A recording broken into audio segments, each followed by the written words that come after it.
everything was looking good moving into 24.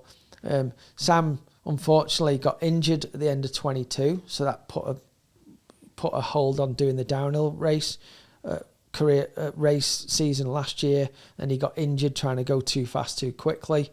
And then in October, I had all my sponsors ready for 24. Everything was good to go. I had the most sponsorship income I've ever had in all the 16 years. Wow. Which in these times is pretty crazy. Yeah, that's really surprising. But the sponsors really liked the team, and it was all going good. And then I had a shoulder surgery in October, got home from that. Next day, my boss rang me up and said the company had gone into administration. And did you have any murmuring of that about to happen?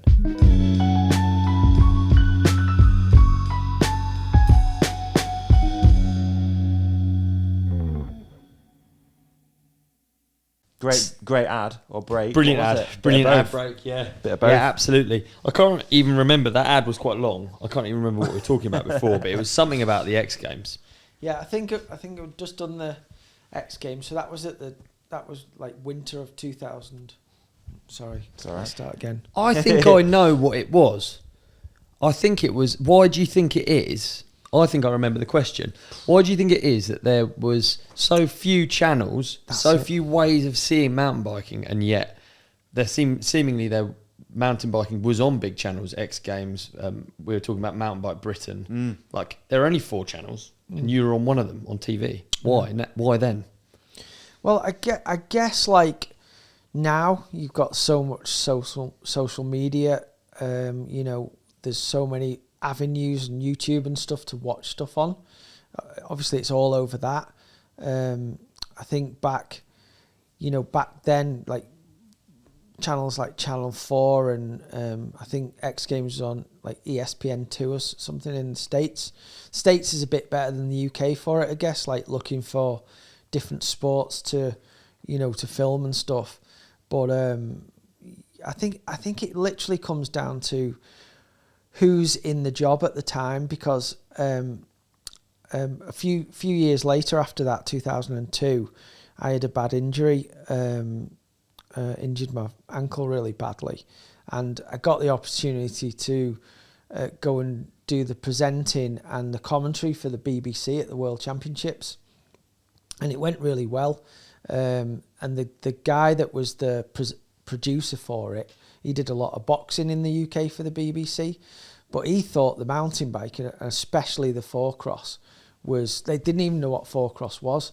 They were supposed to film the cross country, and then the cross country was on the wrong day for the BBC grandstand, so they ended up doing the downhill, and that's how I... Oh, wow. Yeah. I'd actually made the GB team that year, but then I couldn't race because I'd hurt my foot. So I went with the BBC to Capron to do the commentary and help them present it, and they didn't know who any of the riders were, so I went around and told them who to interview and that kind of stuff, and I actually really enjoyed doing all that. Again, I was a bit nervous because I'd never done commentary in my life and didn't know what to say or anything, but luckily I'm into bikes, so I winged it, and and it was really... I really enjoyed that, and I was hoping it might turn into something, later on. I did it with Graham Bell, the skiing guy, and he was super helpful, and he was like, you're doing all right at this, you might be able to do something with it. Anyway, I did it a few more times. I think I did Worlds a couple of years, and then I did BBC Scotland for World Championships in Scotland, and then I think it was Olympic year. And the producer just rang me up, even though he loved it, and he just said, "Look, we're not doing it this year because there's no budget for because it's all going on the Olympics." Right. And he said, I said, "Is it because of the views are not very big, or the viewing numbers?" He said, "No, the viewing numbers are fine." He said, "It's literally just the budget for the Olympic year," and then it just never happened again. Right. And I don't know whether he'd left or, and then somebody else likes doing another sport, so they try something else. Yeah.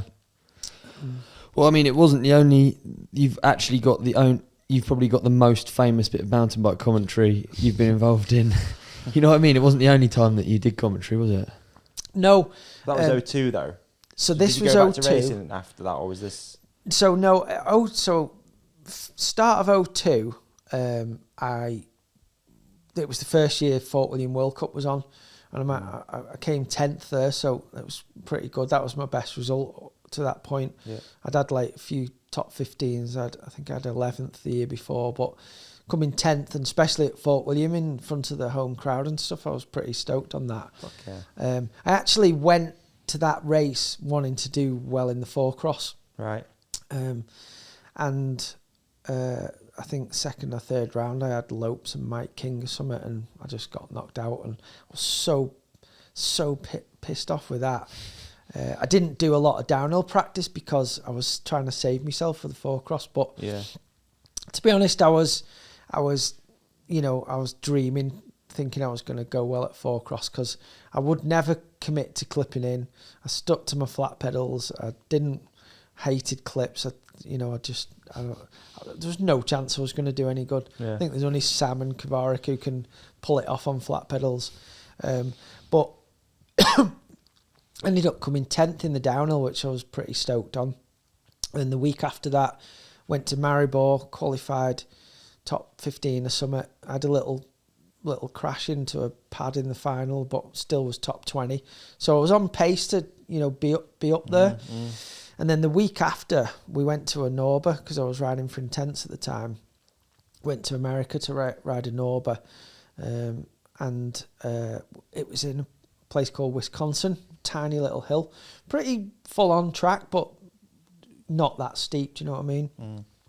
But they had an amazing 4-cross track. They called it Mountain Cross. It's kind of like 4-cross, but with bigger jumps, and the track was insane. Yeah. It was quite challenging. Like, I think there was only about 5 people doing this one big double, and I was one of them.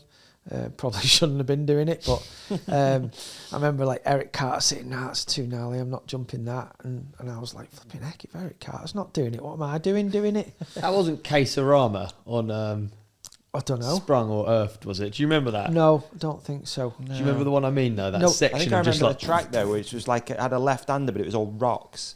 Is it that one? No. No? I don't think you boys will have ever seen this track, and it was one of the best ones ever rode. But the one you're talking about, I didn't sleep all night before that race. Really? No. Because of that bit? Because of the jump, that Caserama jump.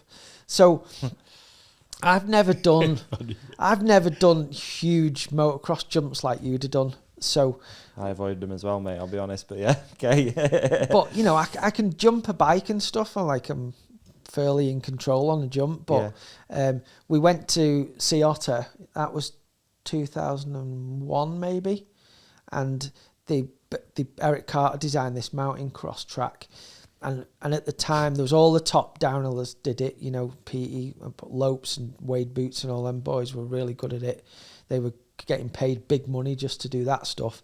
But then a lot of the top BMXers came for it, like Christophe Levesque and Thomas Allier. And again, I was a bit starstruck.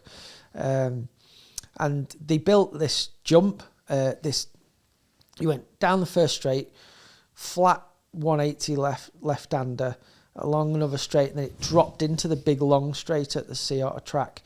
I think it had like a jump and then into a massive bomb hole, and then there was a big gap jump. It was like, I think it was 47 foot.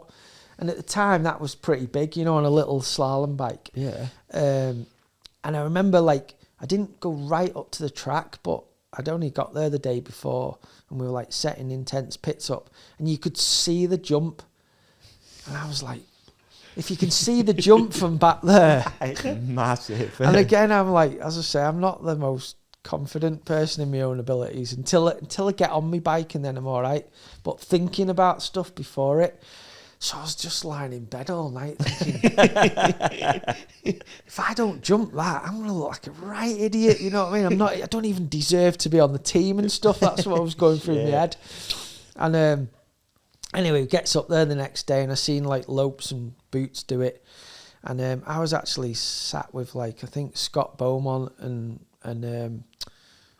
Dylan Clayton was there, and a few other BMXers, and they were all sat on the top of the straight before it, and a few people had done it, but a few people had snapped the bikes on it and stuff.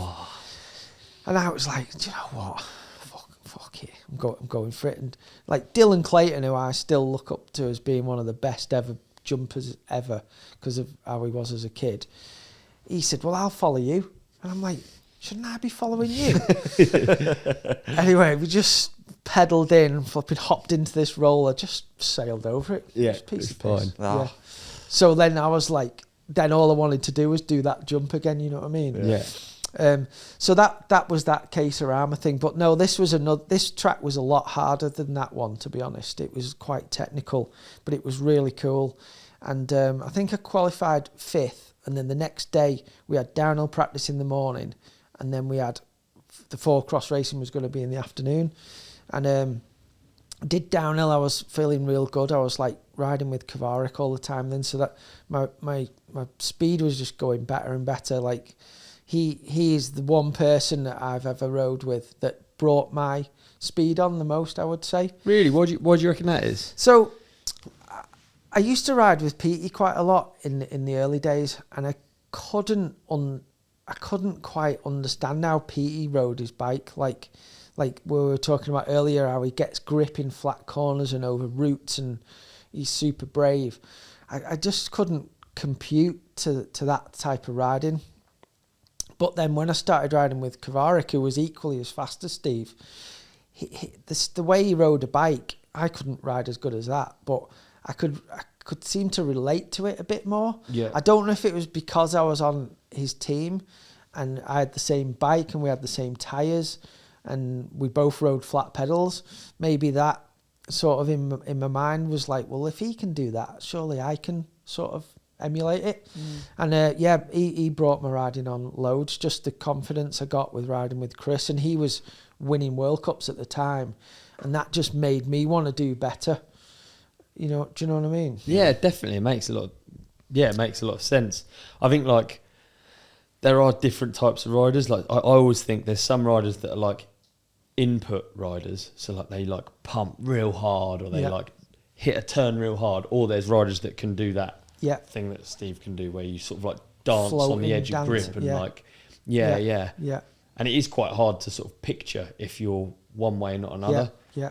I still haven't got a clue what I'm good at or not good at. Well, I mean, if you just think, like in my head, logically, if you come from BMX, you're probably good at like input, like you say, like picking up over stuff and like putting effort in. Yeah.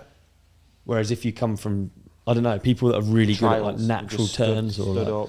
Yeah, I don't know. Yeah. They're good at finding grip. Yeah. Finding grip's a skill, isn't it? That I definitely don't have. Yeah, it's something you can learn, but some people are just better at it than others, aren't they? Yeah. Kovarik's quite a gnarly dude, eh? Mate, I'd say Kovarik, out of all the people I've ever rode bikes with, is one or the most first or second most impressive bike rider I've ever rode with. Yeah. Wow. So yeah. Where is he what's Chris Kovarik up to these days?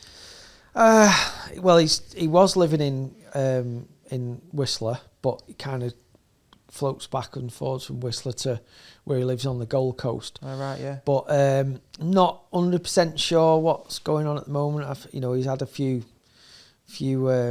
personal issues with stuff, and I think he's based back in Australia at the moment. Okay.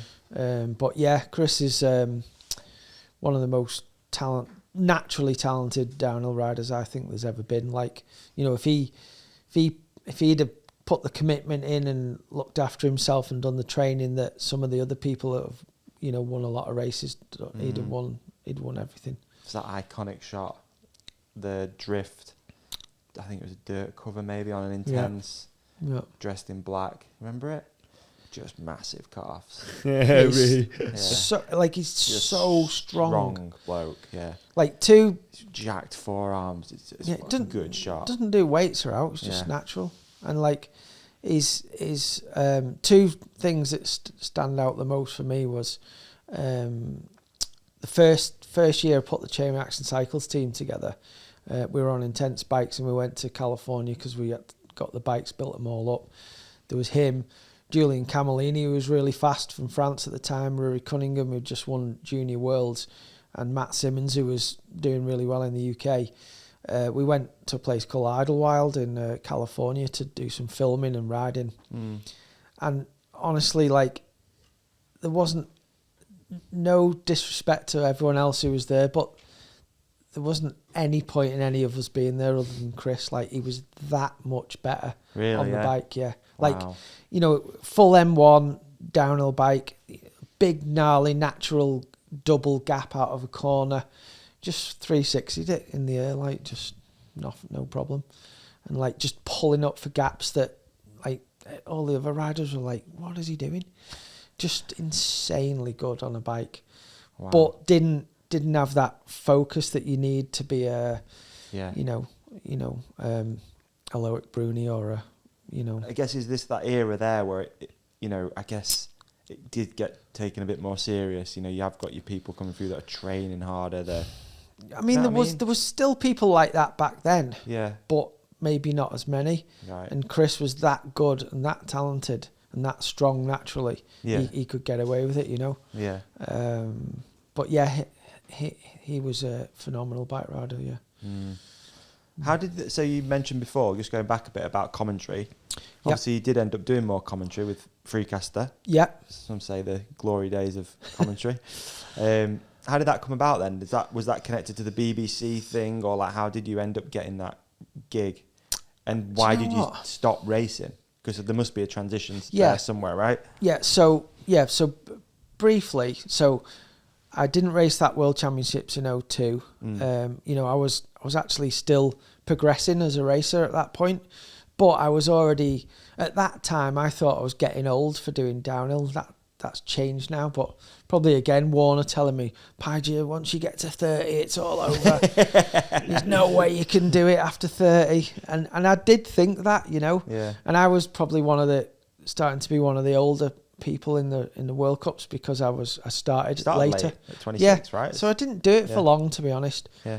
But I did have some okay results, and I was still sort of going up slowly. And as I say, I got 10. I think I was coming 13th in the World Cup after the first 2 rounds, which was okay. Again, I literally just got 3 bikes and some photo bonus. And then, which if you're coming 13th in the World Cup now, you'd probably get a bit more than that. Yeah. But I kind of missed that part of the sport, unfortunately. I was probably too keen to do it. People thought he doesn't need paying.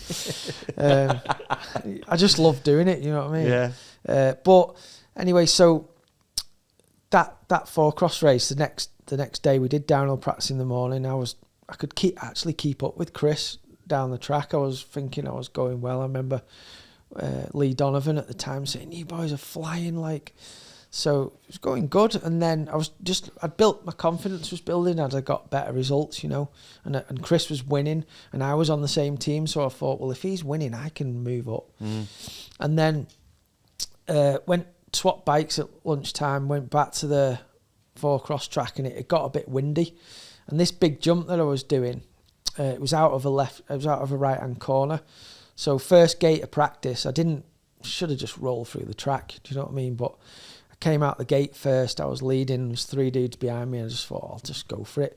But they'd changed the first corner, they'd like put some gravel in it or something, and I think I slid a little bit, pulled for this jump, and the side wind blew me, and I literally like did a knack to flipping, can't do a knack, but I did a knack to balance, you know, and then brought my bike back, put my foot on the pedal to land, but I cased this jump, and it was more like a dirt jump type of jump. Yeah. So you couldn't case it. It was like real slow to jump it, to ride it. You couldn't like manual it or anything. Yeah. So I cased this jump, cased it that bad, I went over the bars, landed on the floor, and then I went to get up, and it felt like my foot was trapped in my back wheel. You know, like the sensation of some pressure on your foot. Yeah. And the next minute, Eric Carter just jumped on me from the side of the track and said, "Dude, don't get up, just stay where you are." And then I heard all these people screaming and stuff, and I was like, "What's going on here?" And he's like, "You've hurt your foot quite bad, but you know, don't look at it. Just stay calm. We'll get some help, and you'll be fine." And he was just squeezing my hand, and I still had my helmet on and everything. And I'm thinking, what's going on? And then I could feel my foot real weird. And then they were like trying to take me bike, get me bike away from me. I think I was face down. I can't really remember, but I just remember all these people screaming and crying and stuff. I'm like, bloody hell, it must be quite bad. Anyway, it turned out Eric reckons someone landed on my foot, but I'm not sure if I just cased the jump and when I put my foot on, I put it on like that. And I used to ride, at that time I rode in the Intense shoes, which are now the 510 shoes with the sticky sole. And I think it gripped as I landed. And I dislocated my foot, but it carried on and my foot came off my leg. So Kovarik said he come and had a look, and he said literally my skin was folded up about 6 inches. There's just a white bone and a knuckle. And he said, you had no foot. So we went round the other side, and my foot was upside down on the inside of my leg, and you could see in where the leg bone used to go. So you had like a compound. Yeah. It had like torn through. You dislocated that. Didn't break one bone. Just ripped me hot. Like, you know, if you ripped a chicken leg off. It was compound though. It's sticking out through the skin. Yeah, my foot was off my leg. Just the skin on this side was holding my foot on, but that was upside down on this side of my leg. So from this side, you could only see your leg bone and the knuckle. See, it was cut on that side. It was like it had broken through. Ripped off. Mate. Jesus. So Holy. Luckily, I didn't look at it because they all said, "Don't look." So anyway, got to the hospital, and by that point they give me some morphine and stuff, and I was like, I just felt it was weird that they brought all these young doctors and nurses in. They asked me could they film it, and I'm like, well, yeah, if you want. Just like this, and my girlfriend at the time was like flipping, saying, you know, don't worry about it, you'll be all right, and I just remember this nurse trying to pull my shoe off, and it just felt like it was like elastic. Wow. And obviously she didn't undo the laces, so my foot was just coming like that. And then, so anyway, I had surgery the next day, woke up, and people had told me what had gone on by this point. So I woke up in the bed, and my foot was like this, and it was pointing in the right direction, and I went like that and wiggled my toes. I was like, no, wait, it's back on. Because I could hear people saying... back on. Because at one point, I heard someone saying, we might have to take your foot off. Oh, really? Yeah. That's terrifying, because it was ripped off. Yeah. And I've sort of never heard of that before. His right foot, was it? Yeah, Stickman was there. He fainted. I remember Miles Rockwell was crying, and still to this day they say it's like the gnarliest injury they've ever seen. But so did your bone have like dirt on it and stuff? Well, I went to stand up, you see, and that's when Eric Carter jumped on me, because I'd have just stood on the leg knuckle bone. So I don't unbelievable know. Because it's like there's so many little bones in there. Yeah. So you must have just they were all stuck together still with like ligaments, I guess, just folded over around here. Yeah, you know what I mean? It went inside, so imagine your foot coming up to your knee. Yeah. Yes, I guess so. But Chris said you could see in your foot there was a big hole where the bone used to go. And then on the other side, you could just see 6 inches of white leg bone with a knuckle. He said it wasn't even bleeding that much. So what they do then? Screw it back together? No, just put it back on. Just put it back on. Sewed all the ligaments. And I had this wild scar down here. And then I flew back to California and stayed at Kathy Sessler's house, who was our team manager. And she looked after me for 9 weeks. You could probably do a whole podcast on that 9 weeks. Why did you go to California though? Because I wasn't supposed to fly a long way. Yeah. And then I don't know, I just went there, and then I ended up there because there was no one really to look after me at home. Sorry, I've got a bit. For some reason, I thought you crashed in Fort William, but you didn't. Where did you crash? Wisconsin. Wisconsin, of course. Yeah. That's why. Yeah. Sorry. Yeah. I was like, why would you fly from England back there? Yeah. No. Okay. So I ended up there, and to be honest, Kathy looked after me. But if you ever interview her, she'll tell you a few funny stories because it was off my leg. You worried about infection and all that stuff. So I was on like a drip for antibiotics. And that little beknown to me is from that you can get thrush. You know what ladies get and stuff. Mate, I was in California. I couldn't if I put my leg down in that position, my whole leg went purple and just started throbbing and like mental. Really? Yeah, so I had to keep my foot up all the time like this. I couldn't have a cast on it because it was, I had like a soft cast on. It was red hot in the middle of summer in California, and I had thrush on my nuts. So hellish, man. Which smells are so bad. Smells as well. Well, they were smells. Just, yeah. But mine didn't smell. They were just red on fire. Mine didn't either. No, mine didn't either. I think you might have had something else. Mate, I've never heard that story. I've even talked to you about ankle. I remember when I hurt my ankle and I talked to you about Yep, you did, yeah. ankle. And I never knew that that's what you did to yours. That's wild. Yeah, I've never, Yeah, but the worst thing about it was if it had broke all my bones and had it put back together, it probably would have been better for me. But what happened was, because I ripped it off, you have like 3 blood supplies to your talus bone, and the outside one got cut off.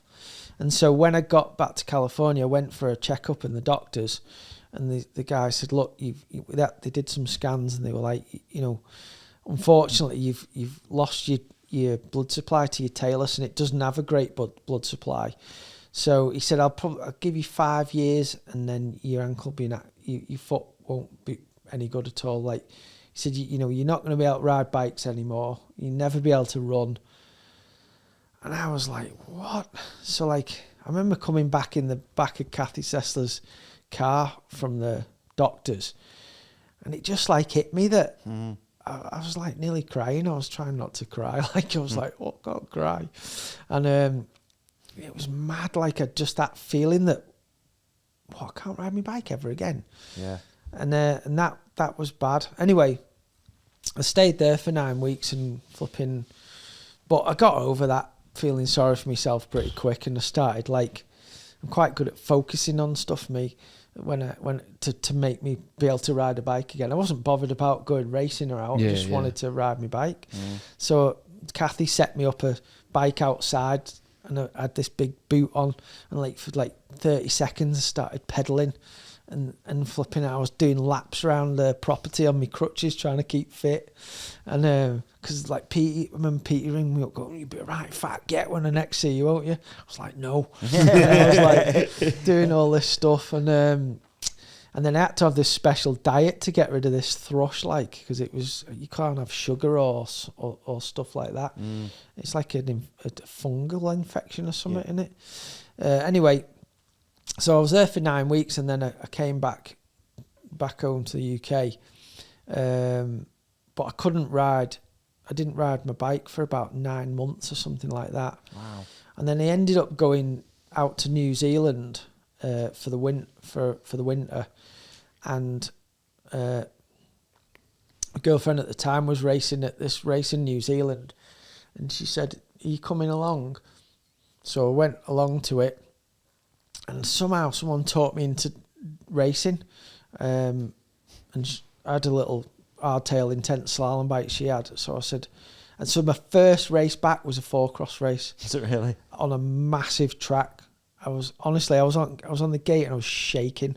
I was so nervous. I'd never been like scared to ride my bike before. Yeah. But I was literally shaking. Happened, and then you're back. Yeah. And that was about, I don't know, 9 or 10 months later. Jeez. Anyway, somehow I made the final and got second. Did you really? Yeah. There's a theme here. Surprise again. And so many surprise results. Yeah, but it wasn't like a World Cup. I've not won a World Championship, but it, you know, and so that helped. And then while I was in New Zealand, I was just going bike riding, you know, training, trying to keep fit, get fit again. And it was dead hot. I was riding along on the bike miles away from where I was staying. I had my T-shirt tucked in me shorts, you know, like UK, trying to get a tan while you're training. Flipping T-shirt, fell out my shorts, went in the back wheel, straight over the bars, ripped my knee to pieces, broke my wrist. No way. Honestly, couldn't believe it. About 2 weeks after that race I did. No way. That is heartbreaking, isn't it? Yeah. So I was in the cast, and my knee was that shredded they couldn't sew it back together because it was like just shredded. Ugh. And then so I think I did. I think I ended up doing a downhill national at the end of that trip in a place called Dunedin. I'd borrowed my mate's bike, still in Intense, but I went and done this national, and I managed to come second, which was pretty. I was pretty blown away by. Yeah. So I thought, oh, well, that's not too bad. And then got home, and I think I was working a bit for Dave Garland at Stendek. Like, I've worked 4 days a week, sending all the shocks out and suspension and stuff, because I wasn't earning much money. And then just before the race season started in 2003, I was in New Zealand, and then I flew to Australia. Sorry, I was doing the work before I went to New Zealand, and then when I was in New Zealand, I went to stay at my mate's house, Michael Ronning, on the Gold Coast, and Petey was over there for some reason, and he stayed there, and we all went out one night for a bit of a party, and my mum rung me up in the morning and said, your dad's had an heart attack. So I was like, what? So I was like, flew home the next morning, still massively hungover, so my head was battered. Got home, and my dad was in intensive care, like, he'd had a massive heart attack, and I looked after my dad for a month, and then he died, like. Oh.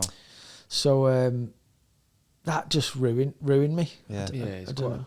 Quite Because my dad had always took me racing, even when I was racing as an adult. He was the only person I'd phone up and say how I'd done, and who really cared about what I'd done.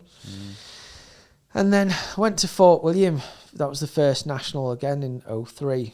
I remember I had to go in my mate's camper van. I was just crying my eyes out. Like, couldn't ride my bike because of my dad and that. And then I raced, and I did average like 30th or something, and flipping tried to do a few more races that year. Then I just struggled. I didn't have a drive anymore. And then, but I thought I had to do it because what else was I going to do? Yeah. But I wasn't really enjoying it. And I wasn't getting the results I was getting before. And I was like, why am I bothering? People were like, yeah, you've still done great. You come 30th or 40th. I didn't want to come 30th or 40th, you know. I thought, I'm wasting my time here. Anyway, I ended up going to a national and getting third. So I sort of thought, well, that wasn't too bad. And then the next national was in Innerleith, and I thought, well, I always go pretty decent there. I'll try and do well there. And anyway, I flipping, it's like a jump across the road at the top of there, hit it way too fast, over jumped it, landed, my bike bottomed out, pedal hit the floor, went over the bars into a tree, and just, that's what all them holes are, just completely snapped my other wrist to pieces. Oh, really? Oh, man. And then that was that. So how long is that since your ankle injury? That Probably these about things? just over 12 months. Yes, that's too much, isn't it? There's so many things. Yeah. And then I started trying to race again. And I was, again, you know, so that set me back again. Yeah. Looking back now, it's totally normal, but I'd come like 40th and think, what a useless waste of space. That's what I thought. Like 40th in the world. I know, but that's Not what I good thought. enough. Yeah. And I thought, someone's, you know, I was only getting a free bike, but I thought, someone's giving me a free bike and I'm coming 40th. It's like a joke. That's what I thought in my head. And then I had an old injury that I had from previously with, originally I hurt it, me and Steve Peake crashed in a duel, and I like did one of them, you know, them scorpion manoeuvres, and I didn't know, but I'd blown a disc out in my spine, and I got real bad sciatica for ages. And then I did it again. I made the final at a 4-cross in America, and Cedric Gracia knocked me off, landed on my head, and then I missed the World Championships in 2001 that I'd made the team for that as well, and I couldn't race that because I had to fly home because I had so bad sciatica. And then I started trying to race that following year. That would have been 2004, and that came back big time for some reason. Maybe because I wasn't riding as much and training as much, and that came back massive, and where I ended up in hospital and I couldn't walk or get up or go to the toilet. And I just thought, you know what, I'm flipping over this. And that was it, just sacked it off. Right. And that year, once I started walking again, I was supposed to have surgery on it, but I found this real good osteopath who loosened it up and got it working. And I went to watch the BMX World Championships racing because some of my mates were racing, not pro, just age group stuff. Yeah.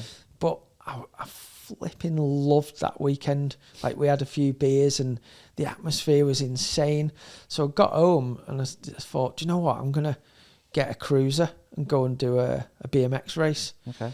And I think I went to British Champs, and in my age group I got second.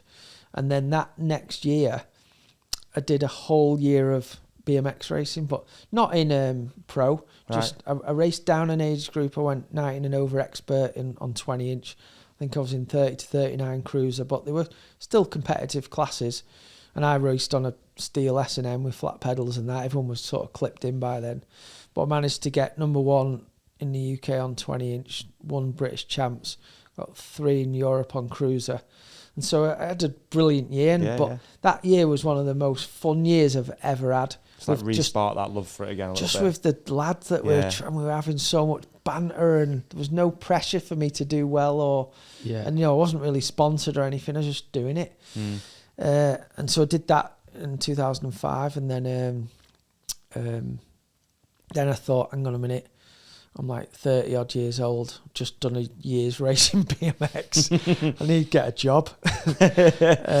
So that started making me think. I mean, I was doing okay, like getting by, because I was doing a lot of mountain bike coaching just myself. Okay. Yeah. People would ring me up, I'd take them riding and coaching, and I'd go to Morzine and work for like holiday companies that had clients, and I'd take them out riding. So, I'd get like £1,000 a week for doing that. So I earned enough money to get by, you know what I mean? And then I was starting to help with Intense, sort of come up with bike designs and stuff. Like, I was really proud of a bike. I asked them to make it, and they ended up calling it the Intense SS.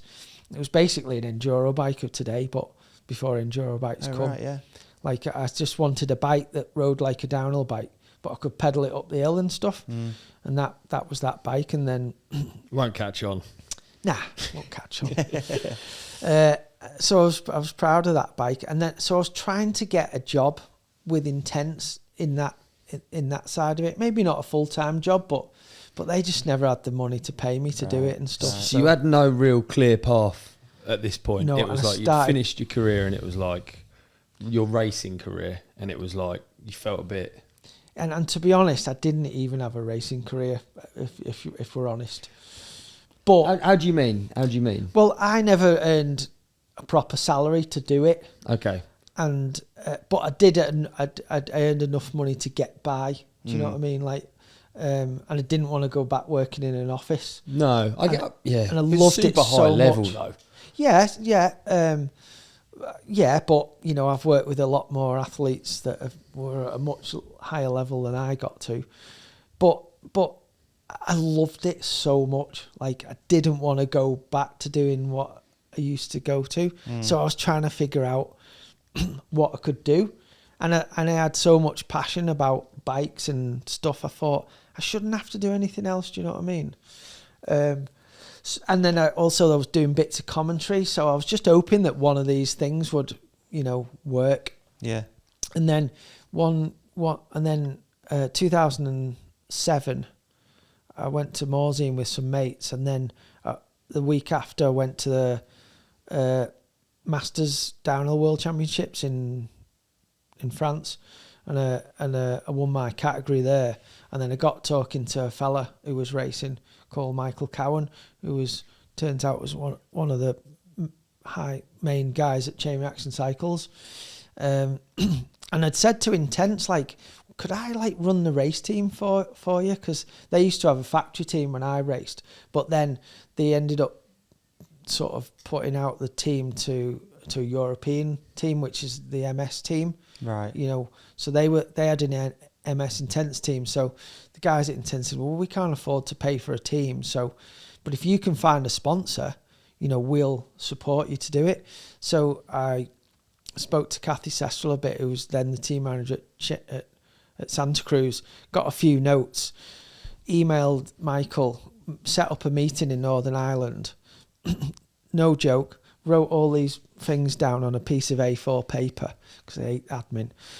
Literally put that in my pocket, flew to Ireland, went to Chain Reaction Cycles, didn't realise how big it was. Went into this office, and it turns out it was Chris Watson who was the owner, and Michael who's a director of house brands and stuff. And they said, well, like, what's your plan?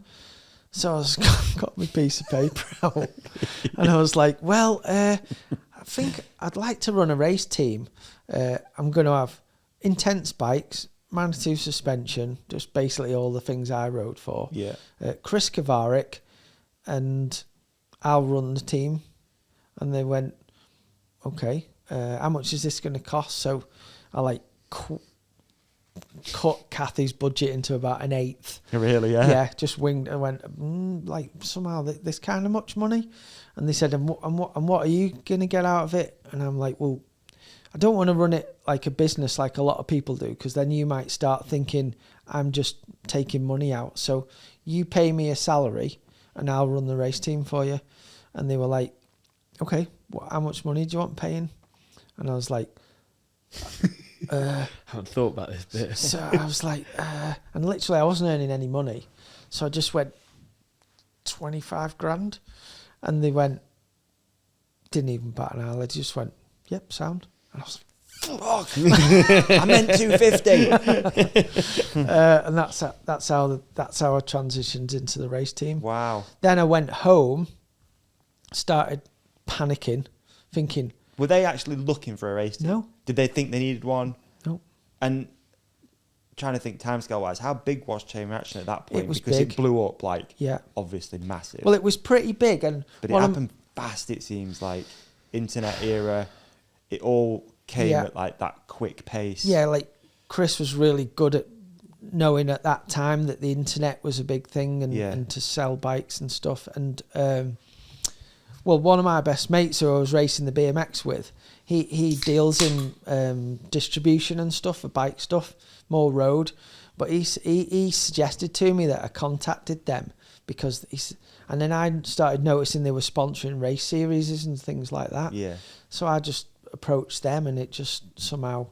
But sorry, to what I didn't mention was Michael was a massive downhill race fan and a good rider, and has raced a lot longer than I did.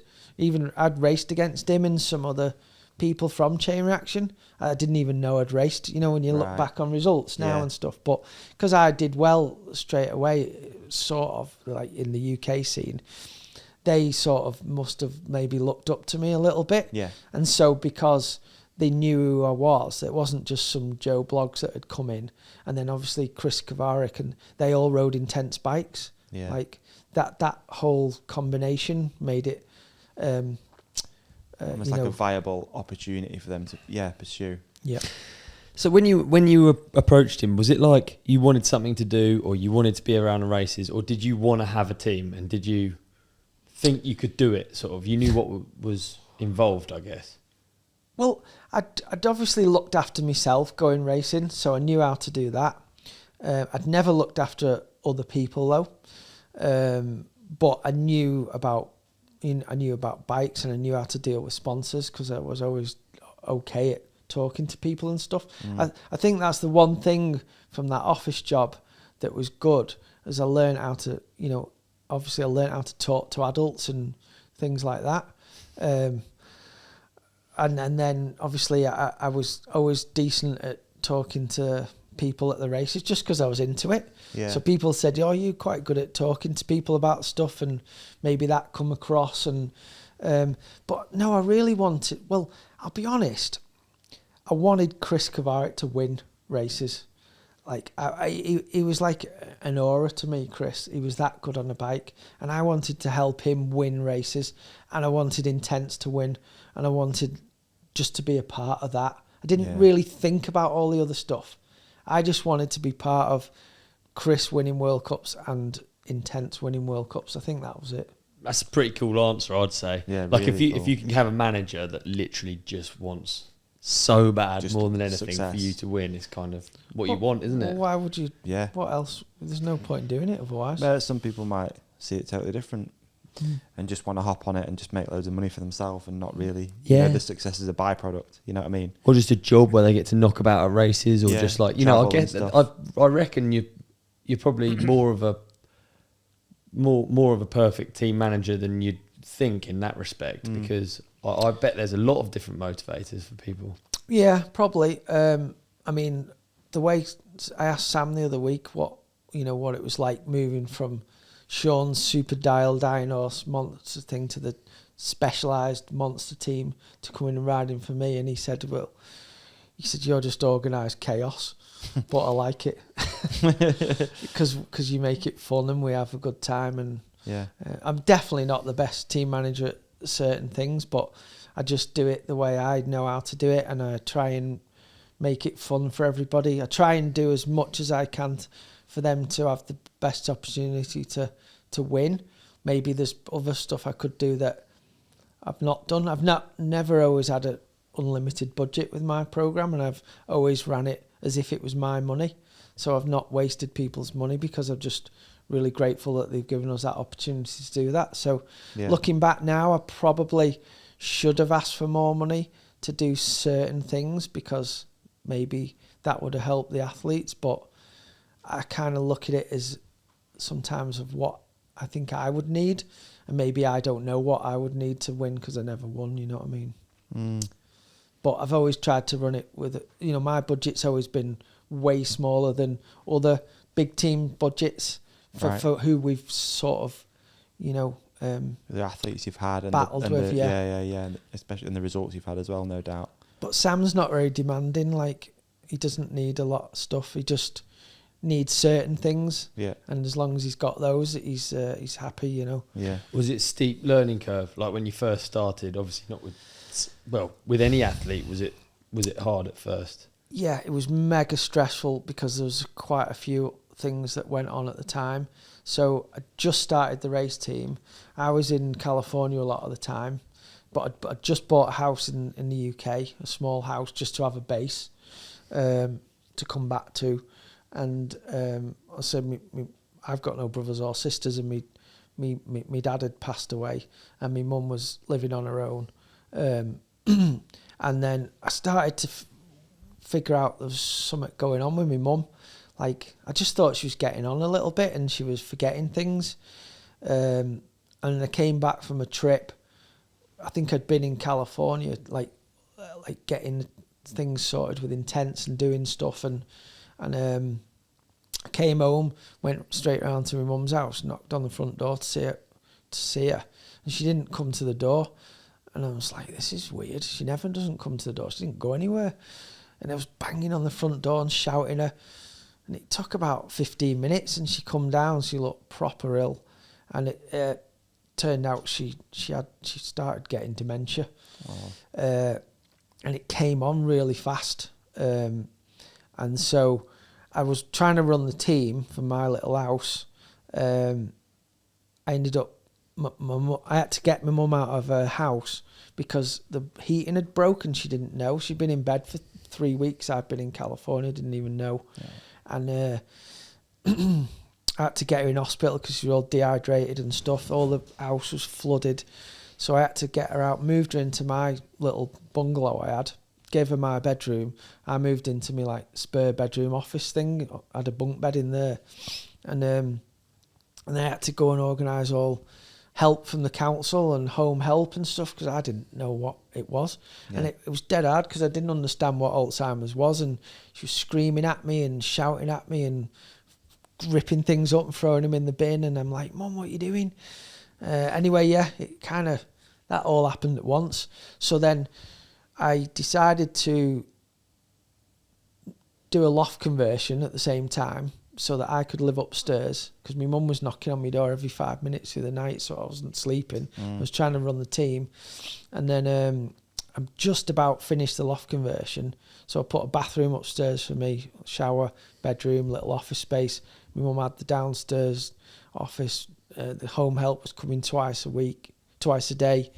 And then just finished all that, and they said, no, your mum needs doing 24-hour care, So then I had to go and find a flipping home that I was felt so guilty putting my mum in at home. but I had no one to help me, and it was hard. And then that was the first year running the team, like, so it was terrible. I got like high blood pressure and everything. It must have been gnarly. It's mega difficult, that is, yeah. So there's a few times where I nearly just felt like quitting it all, but yeah, got through it. And that's one of the things, being away so much as well, isn't it? It's like all this stuff's happening at home, but yet you're going away. From the outside, people think you're just going on holiday as well. Let's be honest. Like, oh, you're going where? Biking, like sick, but really big holiday. Yeah, it's gnarly back home, isn't it? It's true, isn't it? Yeah, from the outside, it's you forget that normal life happens to everyone. Yeah, like, exactly. Like whoever you are, whatever you're doing, it's still a job. Yeah. I have always been quite good at dealing with problems and cracking on. Don't know if that's a good thing or a bad thing, but you just have to deal with it, don't you? You know what I mean?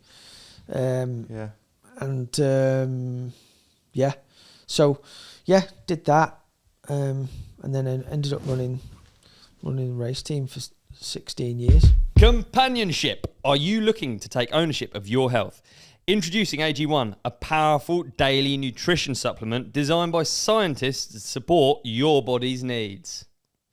AG1 is a comprehensive and convenient blend of over 70 high-quality ingredients packed with vitamins, minerals, and whole food sourced nutrients. With just one scoop each morning mixed with water, AG1 helps to support your brain, heart, energy, and immune system. It's a powerfully simple way to start your day right. While we have a degree of individuality, science tells us that the human body is interconnected, which is why AG1 contains over 70 ingredients to support your baseline nutrition. Drink AG1 is the best way to feel reassured that you're supporting your body with a broad range of nutrients it needs. AG1 isn't just another supplement, it's a morning ritual, a timely habit that fits seamlessly into your routine. And it does fit into my routine. Dude, it does, yeah. Because I just do it in the morning before anything. Apparently you're meant to have it on empty stomach, which I actually quite like. I take it with me in my little AG1 shaker and just go walk the dog. I do it empty stomach every time, actually. Yeah. Because it said on the instructions, and I did what was on the instructions. That's you know what I mean? the sort of people we are. Davey, what are the benefits? Well, Ollie, they speak for themselves. From sustained energy throughout the day to immune support and stress management, AG1 has you covered. Plus, AG1 is NSF certified for sport, ensuring the highest quality ingredients and manufacturing standards. Ready to take the next step in your wellness journey? Visit drinkag1.com/ridecompanion today for a special offer. We are going to give you free 1-year supply of vitamin D3 and 5 free AG1 travel packs with your next purchase. So that's drinkag1.com/the ride companion. That's right, mate. Yeah. Nice. drinkag1.com/ride companion. Take ownership of your health with AG1. Check it out now.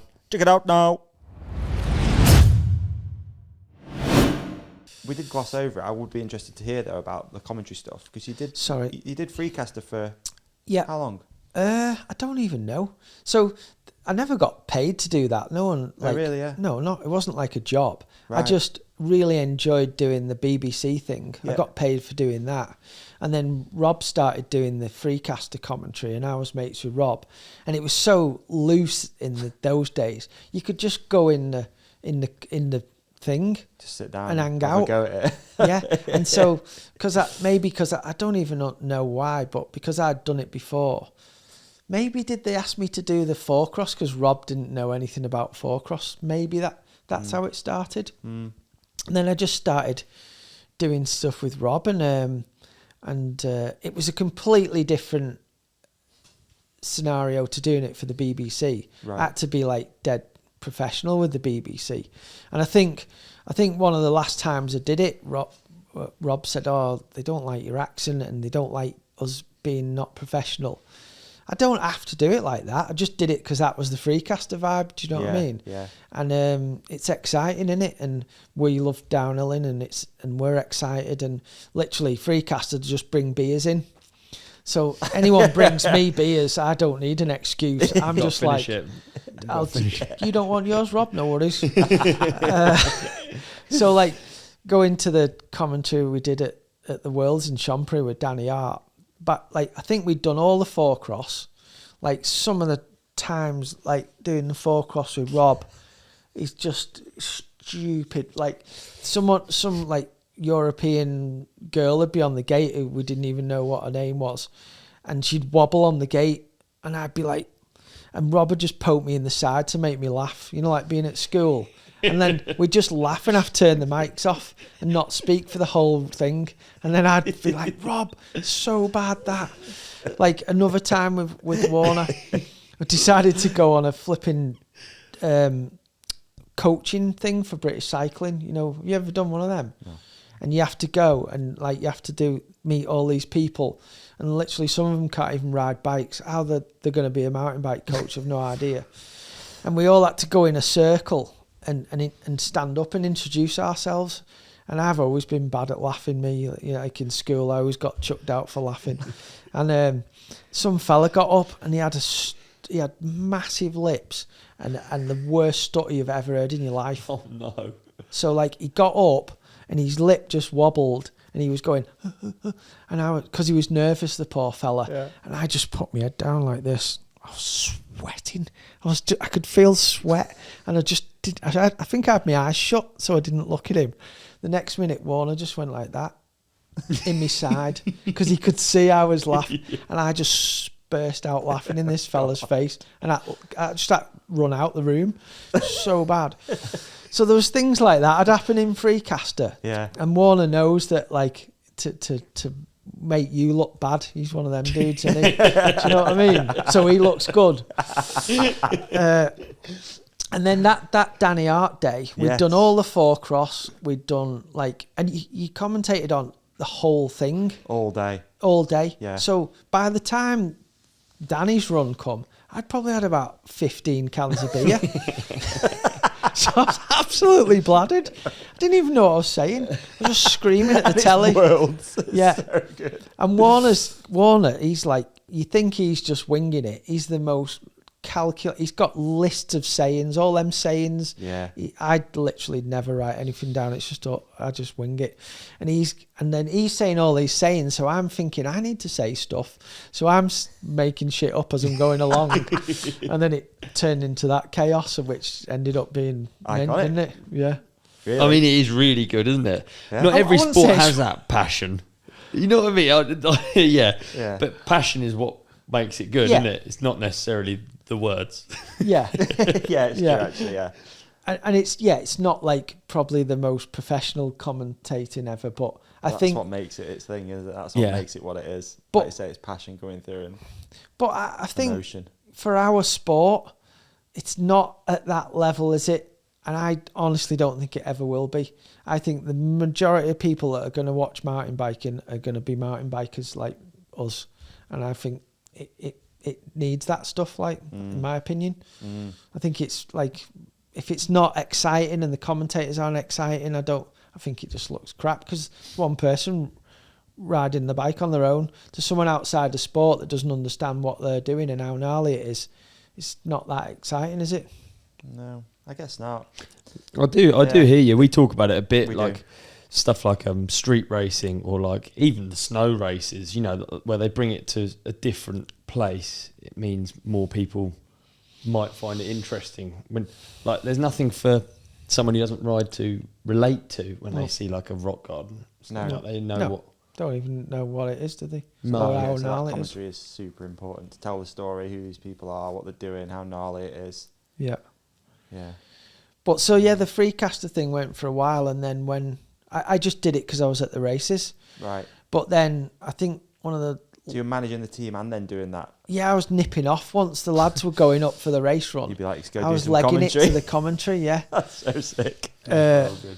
And, but I used to ask them, did they mind me doing it? And they used to say no, because I didn't want to take away from what I was doing.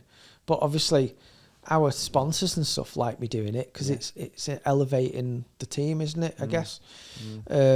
And I did enjoy doing it. I loved it, because once the lads have gone up for the race run, you're just nervous at the bottom of the hill, you know, like waiting. So, but one of the last times I did it, I don't know if it was for Red Bull or it might have been Red Bull. I did it with Warner at the Half Yell Worlds in 2014, and Sam was on he'd just won 2 World Cups for us that year, and he'd won the World Cup finals, and the next race was the World Champs, and so he was definitely a contender, and he was so fast all through practice and that. And then I ended up doing the commentary with Warner. This is still Freecaster? No, I think it was Red Bull then. Red Bull at this point. Yeah, sure. Yeah, we'll have, of course. And then Sam crashed on his race run. He was like up on everyone's time. He was even up on Josh's time. Josh broke his foot at the bottom and lost the race, but Sam was up on Josh's time that I think a lot of people don't know. And he crashed, and I don't think I talked for like 2 or 3 riders. Oh, really? Yeah. I was so devastated. Yeah. I couldn't speak. I was so devastated because I wanted him to win so bad. And I think that ruined me commentary career, because they were like, well, he's not very good, is he? Can't even flipping speak. I guess there's a fine balance there of being like attached to the riders, but not too attached. Yeah. Yeah, it's quite difficult. Shows favouritism, or like you say, something happened, you just gutted, aren't you? I tried not Tyres to. hooking up. Yeah, I did a lot of that. Yeah. Look. But I like that stuff. I think Funny. Commentators, because our sport's not that big, it's not that mainstream, I think they need to be mentioning all the sponsors as the riders are coming down the hill. I think it's super important. I think they need to mention what brand of tyres they're on, the suspension, the bike. If there's a new bike, they should be mentioning that, in my opinion anyway. Yeah. So how did the team change? If you did it for 16 years, what did it look like at the start compared to the end? So yeah, briefly, have we got enough time to go through this 16 years? I guess what I mean is like sort of like lead right. You started off with Kovarik. Yeah. So we started off with a really strong team. So I had like Chris Kovarik, one of the biggest riders, named riders at the time. We had Intense Bicycles, which were super iconic at that point in the downhill racing. So we had a really good team, and we had a few really good results. Like first ever World Cup we did, Julian got second behind Sam, Chris was 7th, and I think Rory and Matt were both in the top 30, top 20 maybe. So started off unreal. There's all these other big established teams. Then it never got any better from that. Julian got a few injuries. He was literally top 10 every single World Cup, but he got a few injuries, and Chris unfortunately was like flipping partying a bit and didn't take it as seriously as I'd wanted him to. Like, I literally wanted Chris to win so much because I knew he had the talent. Yeah. And he wasn't happy on the German team and stuff, so I wanted to make it fun and make him be happy and win again. But I didn't manage to pull that off. He got a World Cup podium in Canberra when we went there. We had some other great results, thinking about it. But then after 3 years of running the team, I'd sort of started getting burnt out with the way Chris was and stuff. Also at that point, Chain Reaction Cycles owned Nukeproof. And Nukeproof was an old brand from the 90s that my boss and Chris liked, and they bought that name when it wasn't functioning anymore. So Chain Reaction were selling Nukeproof components through Chain Reaction Cycles. Started off as components, didn't it? Bars. Yeah, bars and grips and stems and stuff like that. And when we first, they were good. Like, they never pushed me into doing anything. So when we started the team, I started with all components that I was friends with companies or I'd used before. Then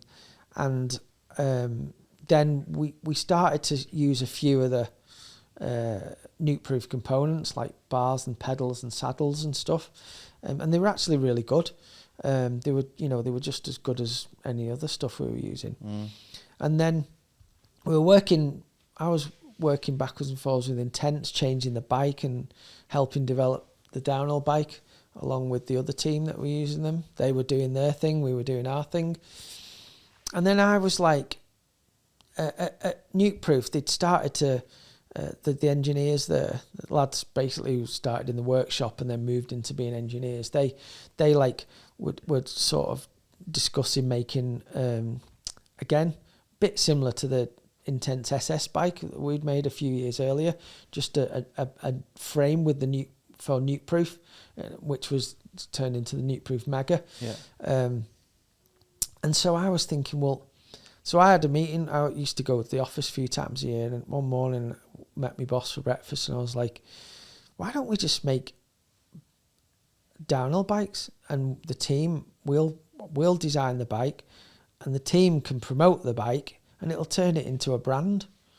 Because, you know, we're paying all this money to run a race team, and we're using someone else's bikes for not a lot of money. Yeah. Why don't we make our own? So he was like, yeah, okay. So then that was it again. So I was in Whistler that year. I'd suggested that, and for Crankworks or something, and we obviously took all the spurs. It's a mission travelling over there. I didn't take my bike, and so I thought, well, this is a good opportunity. I went round to everyone who I knew that they have demo bikes, and I borrowed loads of different downhill bikes and did runs on them to see what bike I liked and stuff. And then when I got home from that trip, I made all these notes on geometry. I looked up all the geometry of the bikes I liked and the angles and the suspension and stuff. And then I come up with this load of numbers. And then a guy called Brant Richards that used to be at Planet X, he was used to dealing with companies in Taiwan, you know, the factories. That's something I'd never done, so I didn't know any of that side of it. And then Dale at Chain Reaction Cycles, who was like the head mechanic and stuff, we come up with the suspension platform. I actually spoke to Dave Weagle about using a DW link because you know, obviously that was successful with Sam on the Iron Horse, but you had to pay for that, and we didn't really have the budget to do that. So they come up with I told them the kind of curve I wanted for the suspension from what we'd been doing with Intense that seemed to be working, and they managed to do that curve with a single pivot linkage. Right. I didn't really know a lot about that stuff at the time. I just knew what curve we wanted, and geometry, and Brant sent me a load of these tiny little files on the computer, and I literally was picking these tubes out of a catalogue, and then they come up with making the bike with these tubes because we didn't want to pay for custom tubes or anything to keep the cost down. And then they shipped this bike over. We're at the Mega Avalanche, and they brought this downhill bike to me with all the geometry and stuff, and it looked a bit wild because it had bolts sticking out and stuff. And there's a race at the Mega Avalanche, a downhill race on a really gnarly downhill track. So I went and saw it. The lads were racing. I think Chris won that race by miles, beat like Fabian by miles. And I raced on the non-branded Intense frame in the Masters, and I managed to win the Masters category on it. And I was blown away at how Nukeproof frame. Yeah. Non-branded Nukeproof. Yeah, but it rode just as good as my Intense bike. I thought it was going to be crap, I'll be honest, because I'm thinking, you know, I've just winged this, and you know, but yeah, it was spot on. So I said, yeah, the bike's great. You know, I'd only won a Masters race, but there was still some fast dudes there. Yeah. And yeah, it was great. So then we started making the bikes, and then I changed the team. Then got some new fresh faces on because, as I say, Chris was causing me some headaches, and as much as I regret not achieving the goals I think he should have achieved, I had to move on. I ended up, so we started racing on the Nukeproof bikes that year, got some new younger riders on. The goal wasn't to try and win World Cups at that point. I thought we need to do World Cups and develop the brand and the bike, so I'll get some riders that don't cost too much money on to keep the cost down, and you know, we'll just develop the bike, and I ended up getting I've got friends with Matty Likkonen and sponsored Matty Likkonen. We had Joe Smith, who's got some really good results. I sponsored Lewis Buchanan, who had insane raw speed at the time, and we kept Matt Simmons on. So I still had some unreal riders, and they all liked the bike. Because at first I was a bit nervous, thinking, you know, I like it, but it doesn't mean they'll like it. And then Matty ended up getting a top 10 World Cup on it in the first year at Val de Sol, which is so gnarly there. I was like, well, you know, the bike's all right, isn't it? So then we did a few more years with that. We did 2 years with that first bike, and then we made the same bike basically, just a bit more refined with custom tubing. It had big square sort of tubing, looked pretty mean. And then we were racing on that. We got some good results. Unfortunately, Matty had a horrific injury that kind of finished his career. Is that the face big crash? Yeah. Which is where was that? So after that was after Val di Sole World Cup finals, Matty went home, and then he went to race the Scandinavian National Championships. Right. I think it was in Sweden. So I didn't go to that. I was like, I talked to him, you know, about the race and how he's getting on and stuff. And then I got this call off his girlfriend saying he'd had this horrific crash. It wasn't at the World Cup. No. I don't know what I'm thinking of, which crash I'm thinking of. It was in the stumps in the Open. Oh, no, that was a few years later. That's an insane That crash. was insane. It wasn't too bad there. No. So what happened here, which is really similar to Jackson Goldstone's crash at Medina, now he got kicked in a fast section and rode the front wheel. Yeah. Well, Matty did that exact same thing, but whereas Jackson managed to dive off the bike, Matty hit a tree head on with his face, and the helmet just collapsed, the front of it, and smashed his face to pieces, and he was choking on his own blood and bones and everything, and they had to like stick an hole in his throat side of the track, and then he had like 16 plates put in his face and had his face reconstructed, and still looks a million times better than I do, this lucky bastard. But how he does it, I don't know. I felt really bad about that accident. How do you mean? Yeah. Well, I'd chosen the helmets to be sponsored by, and I'd chosen, and I wasn't there, and like I wanted to fly straight there to him, but my wife had just had our little son, and she was struggling a little bit, and I was like so torn between going there and staying at home for my wife, and I decided to stay at home, and I paid for his girlfriend to fly out to the hospital because I thought we'd probably rather have his girlfriend there anyway. But I just felt so bad that he was there, and it was my team, and he was nearly dead, and like I was over here, and I just felt real guilty, like. Yeah, it's a wild ride being a team manager, isn't it? You know, it's not something I actually often think about, but I guess you are putting these people's careers like on your shoulders. Yeah, and you are really responsible for them. Yeah, and sometimes I don't think of it that way because we're just bike riders and we like going racing our bikes. But at the end of the day, you've got yeah. And I'm not the most sensible and yeah, I don't know, man. Person. It's a big thing, like it is. I don't know if every team manager would feel that way. Trying to get results, you know, not necessarily like. I think it's interesting. You think it's like you felt like responsible. Obviously, I want to get results, but I think probably not to the extent that other team managers get, and maybe that. I don't mean that to be disrespectful to our sponsors or anything, but you can only do what you can do, can't you? And like as riders, I think as a rider I understand that maybe, and like sometimes I get frustrated if I think that they're not training hard enough or putting in the effort that they need to put in. I will tell them that, but at the end of the day, most of the riders I've had, they're trying their best, and they're doing the best they can with what they've got, and if that doesn't win, then it's not their fault, is it? Yeah. I always try and choose sponsors. Obviously, you need money to run a race team, but I always try and pick components that I would want to ride. Yeah, I think that's important, isn't it? Yeah. I don't like go and get a sponsor just because they'll give us a bit more money. Like I think, like for me, tyres are so important. Your brakes are important. Obviously, suspension's important. The geometry of the bike's important. But I think you can, if you've got certain key elements, I think a bike's a bike, in my opinion. Yeah. As the team grew in success, did the budget reflect that? Is it a simple equation of the more money you have, the better you will finish? Or No. No.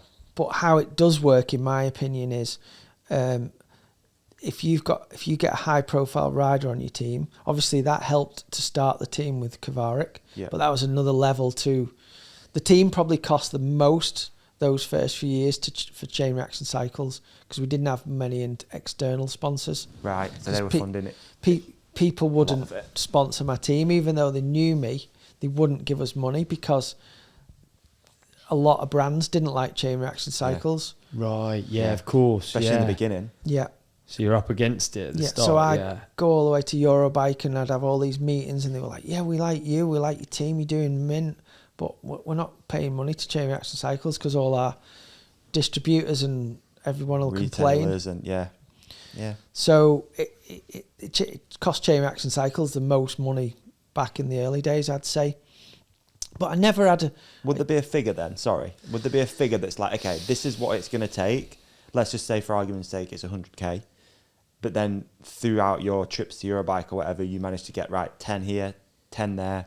Yeah. It would cost them less. Yeah, so the way I ran the team was, at the start of each year, and it was way easier in the early days when it was just Chain Reaction Cycles. I didn't really have a budget. I just basically told them what I needed and they'd provided it and they were amazing. But I didn't have big salary riders. I didn't take a huge salary. Yeah. You know, I didn't demand loads of stuff. You know, I keep the accommodations as small as possible, and I do a lot of cooking myself and shopping, and we don't have we literally have the riders, me and 2 mechanics. Yeah. Whereas other teams have flipping 12 people, you know. Yeah.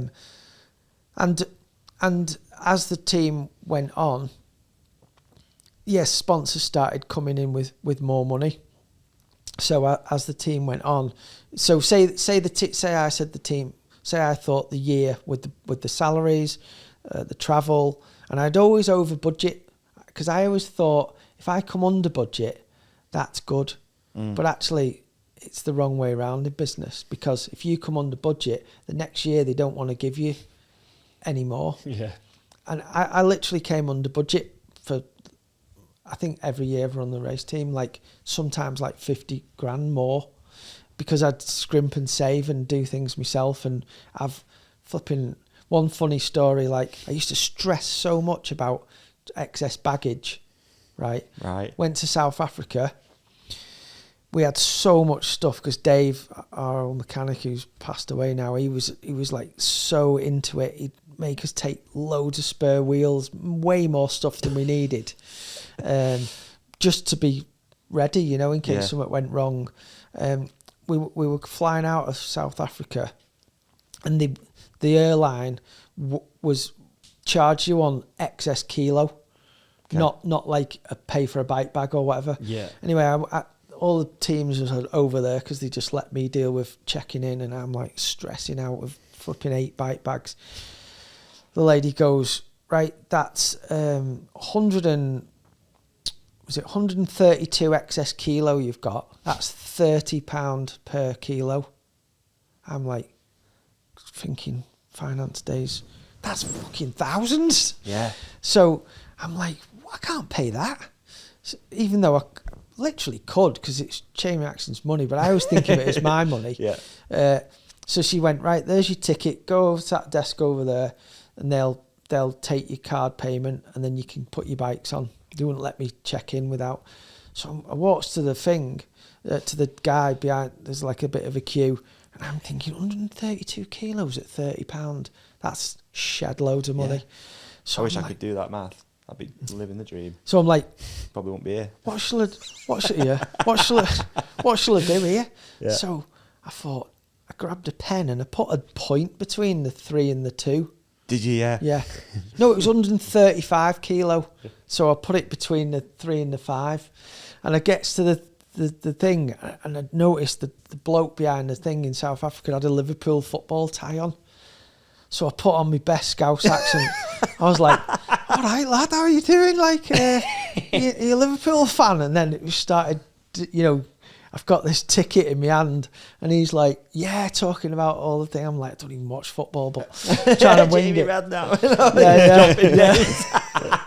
So we were like mates by the time I give him my ticket. And he goes, 13.5 kilo. They don't normally do half a kilo. And I'm like, right, tell you what, I'll just do it for 12, mate. And flipping paid for 12 kilo instead of 135. Went back, give the woman the ticket. She flipping checked all the bikes in, and then I'm sat on the plane thinking, it's not going to take off, is it? It's going to be too heavy. We're going to go through that barrier at the end of the thing, and I'm thinking I've killed everyone. But wow. But anyway, so what I'm trying to say is, over the years, I've tried to save so much money for the team, and do it a lot cheaper. But yeah, as we went on, we started getting success with getting some really good results on Nukeproof, and Shram had come on board with suspension and stuff. They weren't paying us, but we were getting some money off some sponsors. So say I estimate the team budget to cost 300 grand. That's what I tell Chain Reaction at the start of the year.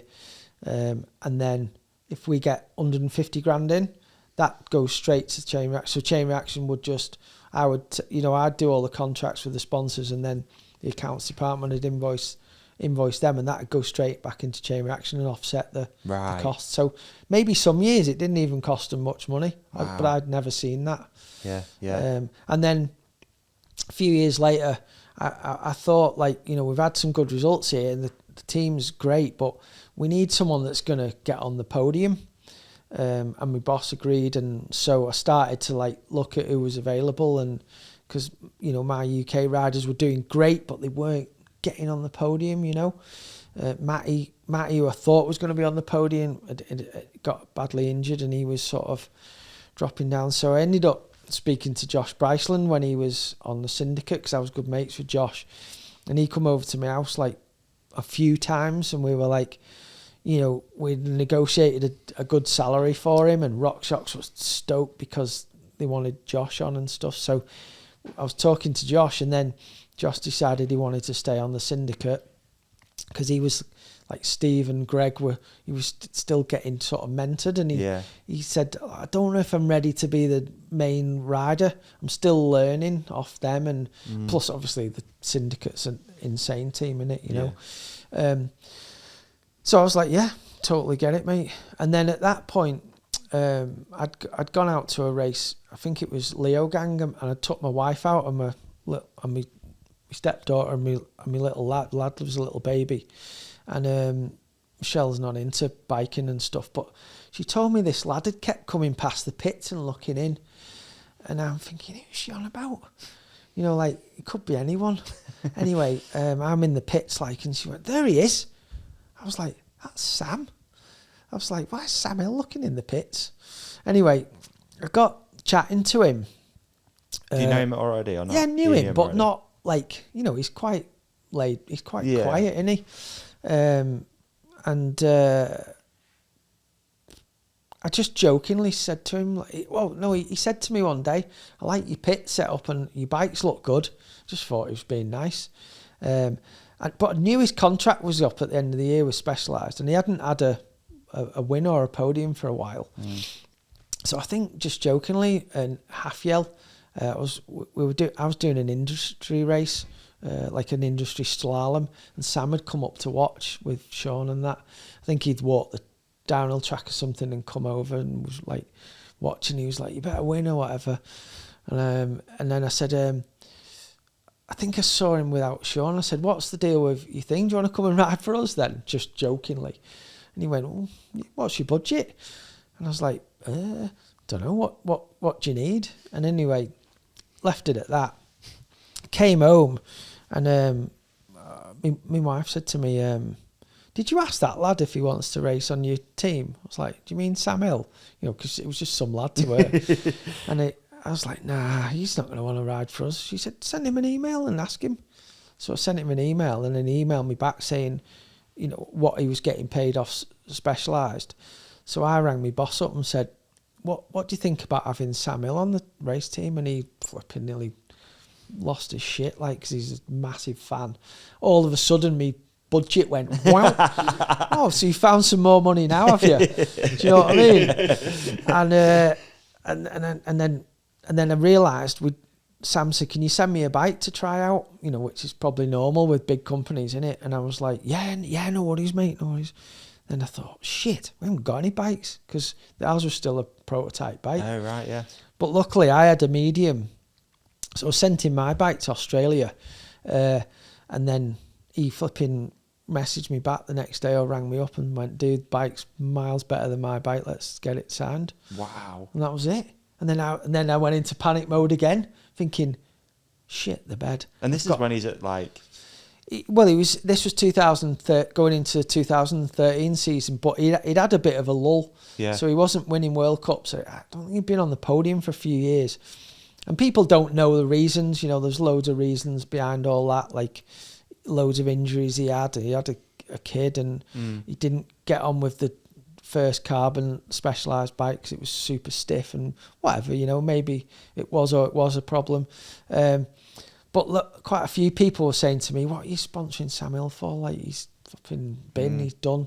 I'm thinking, what are you talking about? He's like, Sam Hill? Sam Hill. Yeah. Do you know what I mean? Hill. And so I was super stoked at getting him on board. And then the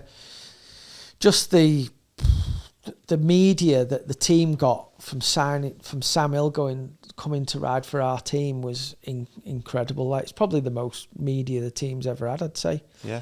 And were they selling bikes then at this point? Not that they were selling bikes, so like the Mega and they were even selling the downhill bike, but right, it's probably mainly in the UK, wasn't it? Yeah. And you know, to be fair, the bike rode well, but it wasn't the best looking bike then, you know what I mean? It was still quite early doors, anyway, then the first year Sam rode for the team, I was nervous. You know, then there was high expectations on the team, I guess, whether I was just putting them on myself or what, but I know Sam wanted to win and I wanted Sam to win, like, so bad. And he got a podium straight away on the team, which he hadn't had for a while, which was incredible. Yeah. So first Nukeproof World Cup podium. Then we went to Val di Sole, and there was so much hype around it because of his famous crash and everything. And he's like, dude, I'm fucking going to win this. And I'm like, please win this. And I think he qualified second or third. And I'm like, this is on. But I'm like, I was so nervous at the bottom of the hill. And he come on his run. He was second at the first split. And I knew he was fast at the bottom. And I thought, no way, this is incredible. And all the other team managers are like going, no, this is going to be incredible if you win this. And then he flipping come around this corner. There was a massive boulder that had rolled onto the track, flipping straight into that over the bars. Crashed at Val di Sole again. And I was so gutted, me. But anyway, moved on, got some other mint results that year. Then moving into 2014, we got all the bikes painted up like they were silver and blue with these lightning bolt things on. We had Royal made us proper nice custom blue and yellow. The team just looked mint. And went into there. Fort William, Sam got second. He just got pipped by Troy's first ever World Cup. I was thinking, why did you have to pick today? But anyway, I was pleased for him. And then that year, Sam won Monson and World Cup. So that was our first ever World Cup win. I think me and Sam were crying there. So sick. So buzzing. Yeah. And then a couple of weeks later, he won the World Cup finals in Maribel, which was insane. And I'd taught all the Chain Reaction Cycles events team to come to the race and set up a big thing at the end. So we had a barbecue and dance music and everything. And then he won the race and it just went off. I don't even remember what happened. But it was incredible, yeah. Wow. Dude, we're going to find out what the rest of this story, because it gets a bit juicy, doesn't it, I guess, now, after this lovely little break. Do you ever get frustrated that you cannot watch certain live sports events because they aren't televised or available in your country? Nod, nod, wink, wink. Well, with NORDVPN, I can switch my virtual location to a country that is showing the sports event I want to watch. So don't miss out, and I can watch the action live. Nice, mate. NordVPN helps me save money as well as it protects from cybercrime. Ollie, mate, you book loads of flights, and it's annoying when the prices keep changing, right? Yeah. Simply change your location with NordVPN and bag yourself a deal. You can even watch streaming services like you're still in Mexico, or get loads more shows on the US version with 5,000 plus server options. No show is out of your reach, and real time. The other night, I watched USA Netflix, and it's better. Is it? There's more? Yeah, it's way better. So all right. Every now and again, dude, as well, I've got to be honest, I go on some pretty dodgy websites. You're willing to, yeah. Yeah. What, I've been looking at Porsches, Portaloos. Why not? I like looking at Portaloos sometimes. Portuguese recipes. Okay. All right. Portraits for the house. I get what you're doing with this gag. Yeah, and sometimes I look at e-bikes, and I like to keep my browsing history private. Okay. Yeah. Here is where Nord's threat protection comes to play, as it blocks malicious websites, stops web traffickers, and removes annoying ads. Amazing. Well, we like to share, don't we? So yes, we like to share this with you, our listener. Yes. Grab your exclusive NordVPN deal by going to nordvpn.com/TRC to get a huge discount off your NordVPN plan and 4 extra months for free, Davey. Whoa. It's completely risk-free with Nord's 30-day money-back guarantee. You say that's risk-free? Yep, with 30 days money-back guarantee. So there's literally no risk. You can get 30 days money-back guarantee if you give it a try, right? So give it a try. Maybe watch a few things on TV, like a few shows. Maybe watch a few sporting events. Maybe you like it. Yeah, maybe you like it, okay? nordvpn.com/TRC. That's it. That's that. Thank you, NordVPN, for getting involved with the podcast. We really appreciate you. This is going to be very helpful, especially coming into the season. The busy season. Busy season. You are right, actually. I'm going to get Netflix. And you too can also look at Netflix US, all sorts of stuff, Porsches and Portaloos. Anyway. Yeah. Thank you, NordVPN. Thanks, NordVPN. So it was a good ad. So you had a lot of success in downhill, but there was a moment where you changed, right? Yep. So at the end of 2014, you know, Sam had won 2 World Cups. We had Mike Jones and Joe Smith on the team. Mike was absolutely hauling. He was just buzzing off riding with Sam, and vice versa. Them two were getting on so well on the team. Mike was just a lunatic. So whatever Sam did with all his skills and his lunacy, Mike would emulate. Didn't care what he did, Mike could do it. And so Mike was coming like top 10 in the World Cup already. He was buzzing. Like I remember Sam saying to me, like, he's going to definitely be winning World Cups in a couple of years. He had that much confidence in him. And then Joe Smith, who's completely different personality, unbelievable bike rider, but not as confident in himself as the other two are. Right. Like Sam's quietly confident, he's not big-headed, he doesn't say, like, you know, doesn't tell everyone he's going to win. He'll just like, you can tell with Sam if he's going to win. He's in a certain mood, and he knows, and I think he knows he can win. And then if he thinks he can win, then that's when he can win. Mike Jones just flat out flipping. If Sam can do it, I can do it. You know, that kind of mentality. Whereas Joe is like insanely good on a bike, but doubts himself a bit more and like struggles with hand pump. And if you get to a track where he thinks he's going to get hand pump, he'll say before he even rides, I'm going to get hand pump. I'm like, well, dude, you will if you fucking... Yeah. But, you know, they're all different personalities and stuff, and that's what makes it so interesting. But anyway, end 14, went to Worlds, thought Sam was going to win that, crashed. That was a big downer. But moving forward, I thought, you know, we're at a point here where we are one of the best downhill teams in the world. Like, we could win next year.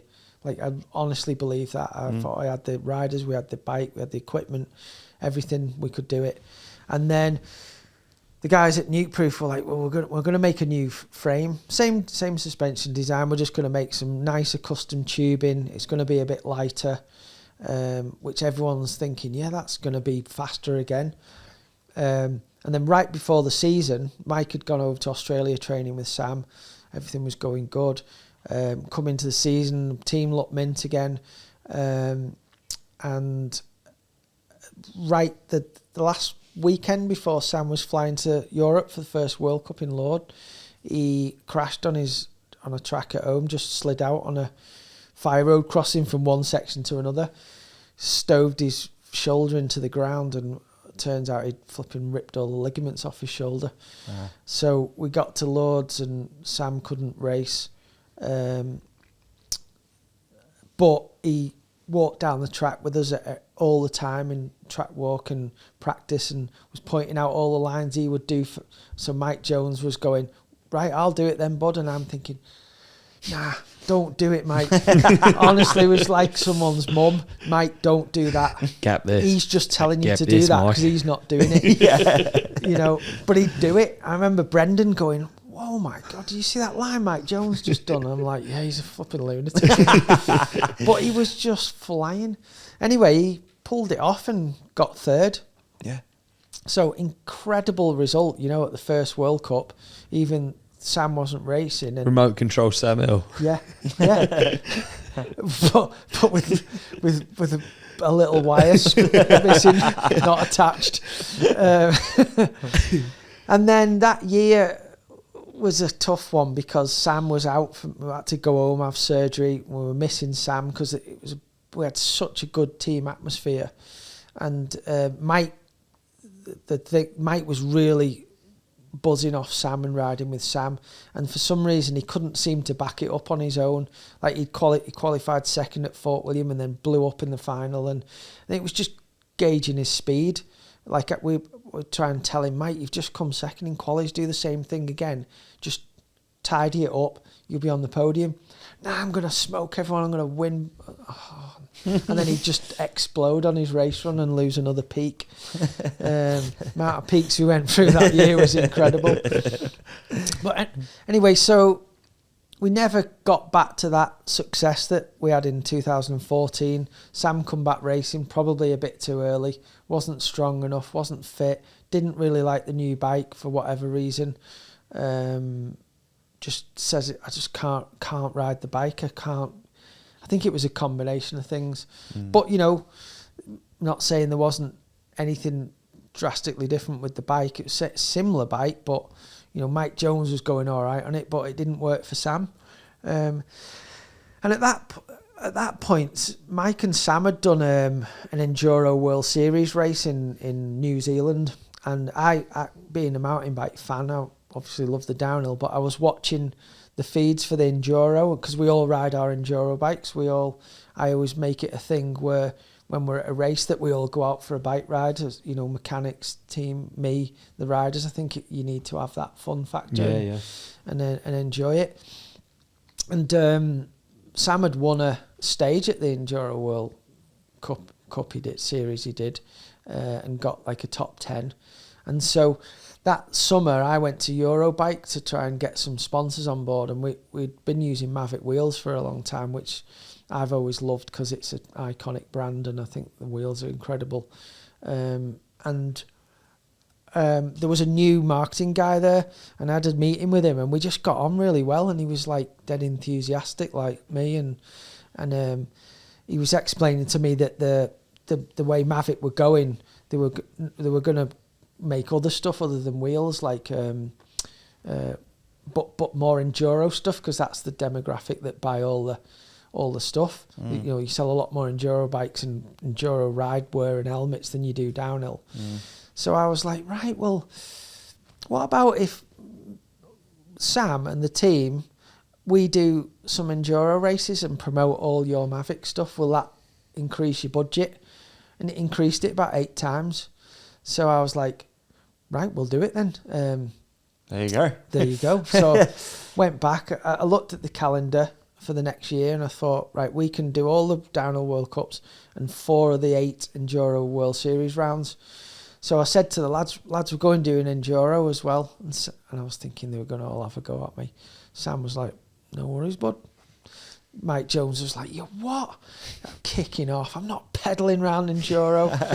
I'm like, shut up, dude. We'll just go and do it. Anyway, first one we went to the following year was in Ireland, and all the Chain Reaction guys were there because they sponsored the event. So loads of people out the office were there and racing. They were buzzing to see Sam and the team there. And Sam was like, I'm like, are you ready for this, bud? And he's like, what do you mean, am I ready? Is it ready for me? He said to me. And then he comes second and on his flat pedals, and like no one thought of Sam Hill as a pedaler. Sick, yeah. But he's not stupid, you know what I mean? He's like gone home and he's like thought, right. But to be honest, at the time and the point in his career, you know, he had kids, and where he lived, there's no downhilling. And all his training was basically going out on his enduro bike, riding his small downhill tracks, digging. So he hardly ever rode his downhill bike. Yeah. And so it suited him, and he loved the bike, and he loved doing that. So it became good. And then later on that year, we were still doing downhill with the other guys, and Sam did a few, but it just wasn't. I could see his heart wasn't into it. Yeah. And I was thinking, there's no point doing this. So I rang my boss up and said, look, I think we're going to change to enduro. And he was like, enduro? He didn't really like enduro. He was a downhill fan. I said, yeah, I think it's the right thing to do. So fair play to him. He always would go along with my ideas.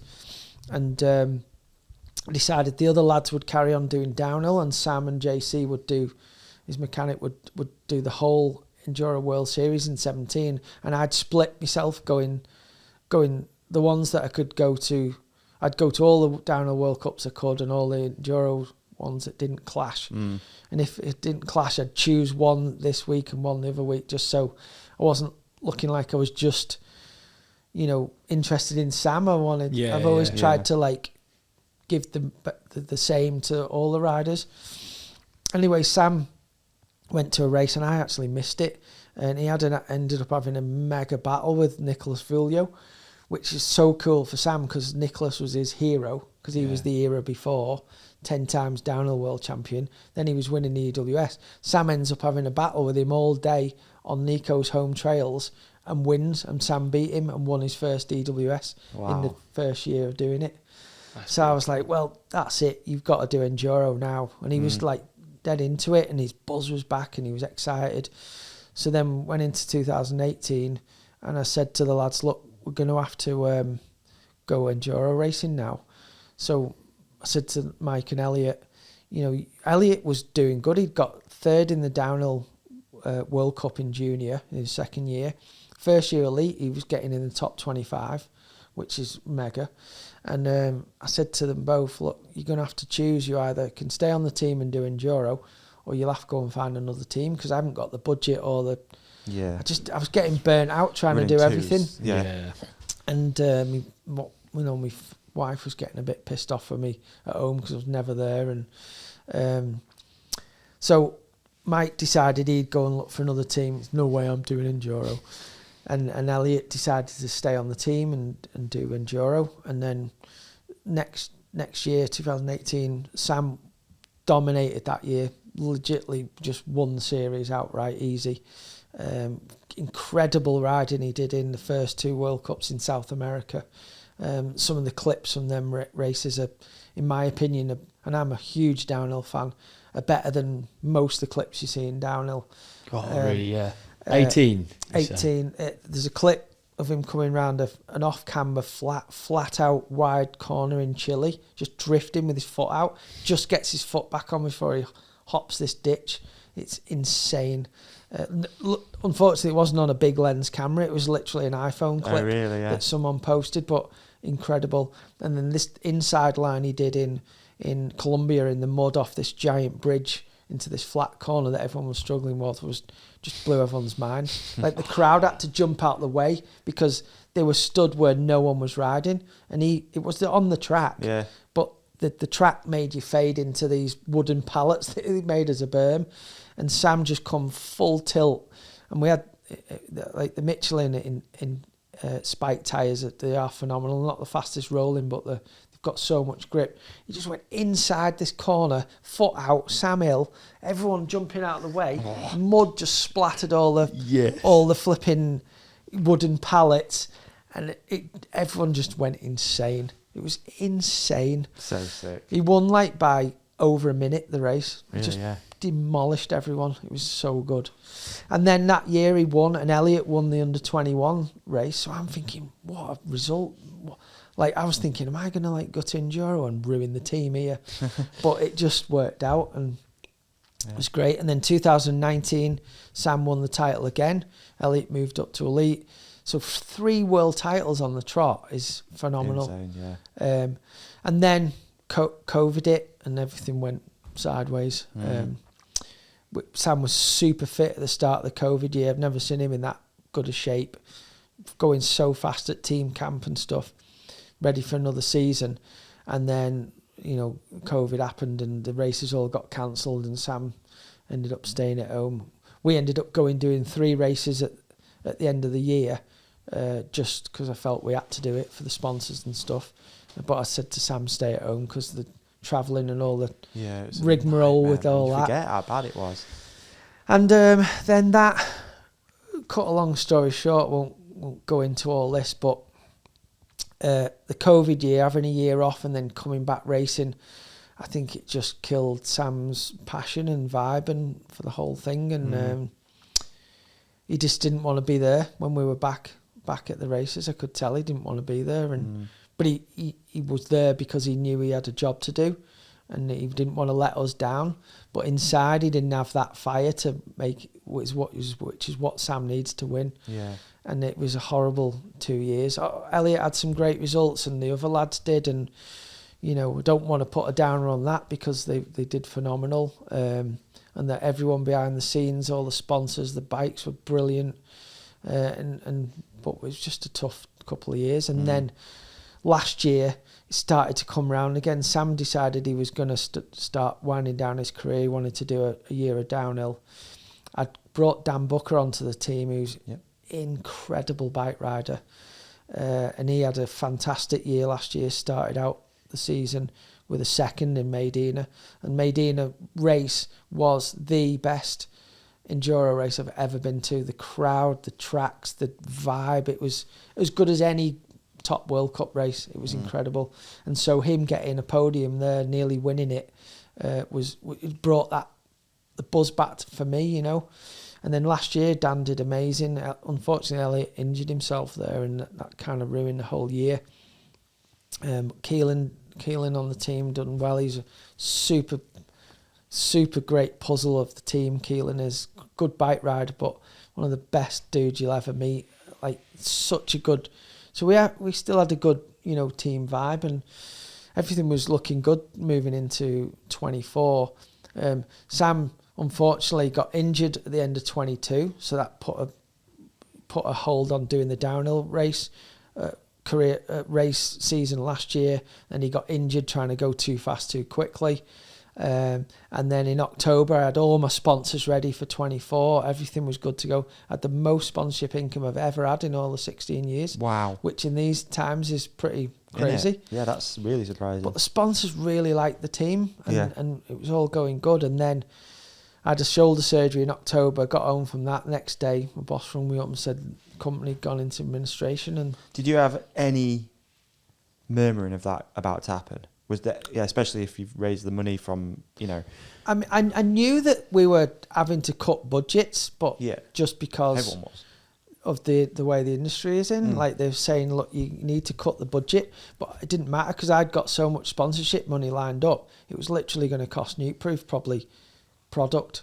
I could have probably run the race team on the money I had in for the team. Yeah. And then I had to ring all the riders up and say, look, we've got no team, we've got... And ring all the sponsors up. Call to make. Yeah, so I had a night. So from then till February, it was tough. I was going in meetings every week. I'm an employee, so I didn't get sacked straight away or lose my job. Quite a lot of people did in the company. I thought for sure they'll sack me, but they didn't, and they kept me on, and they kept me on in the view that we were going to move forward with Nukeproof, and we were going to make it more of a UK brand for the next couple of years.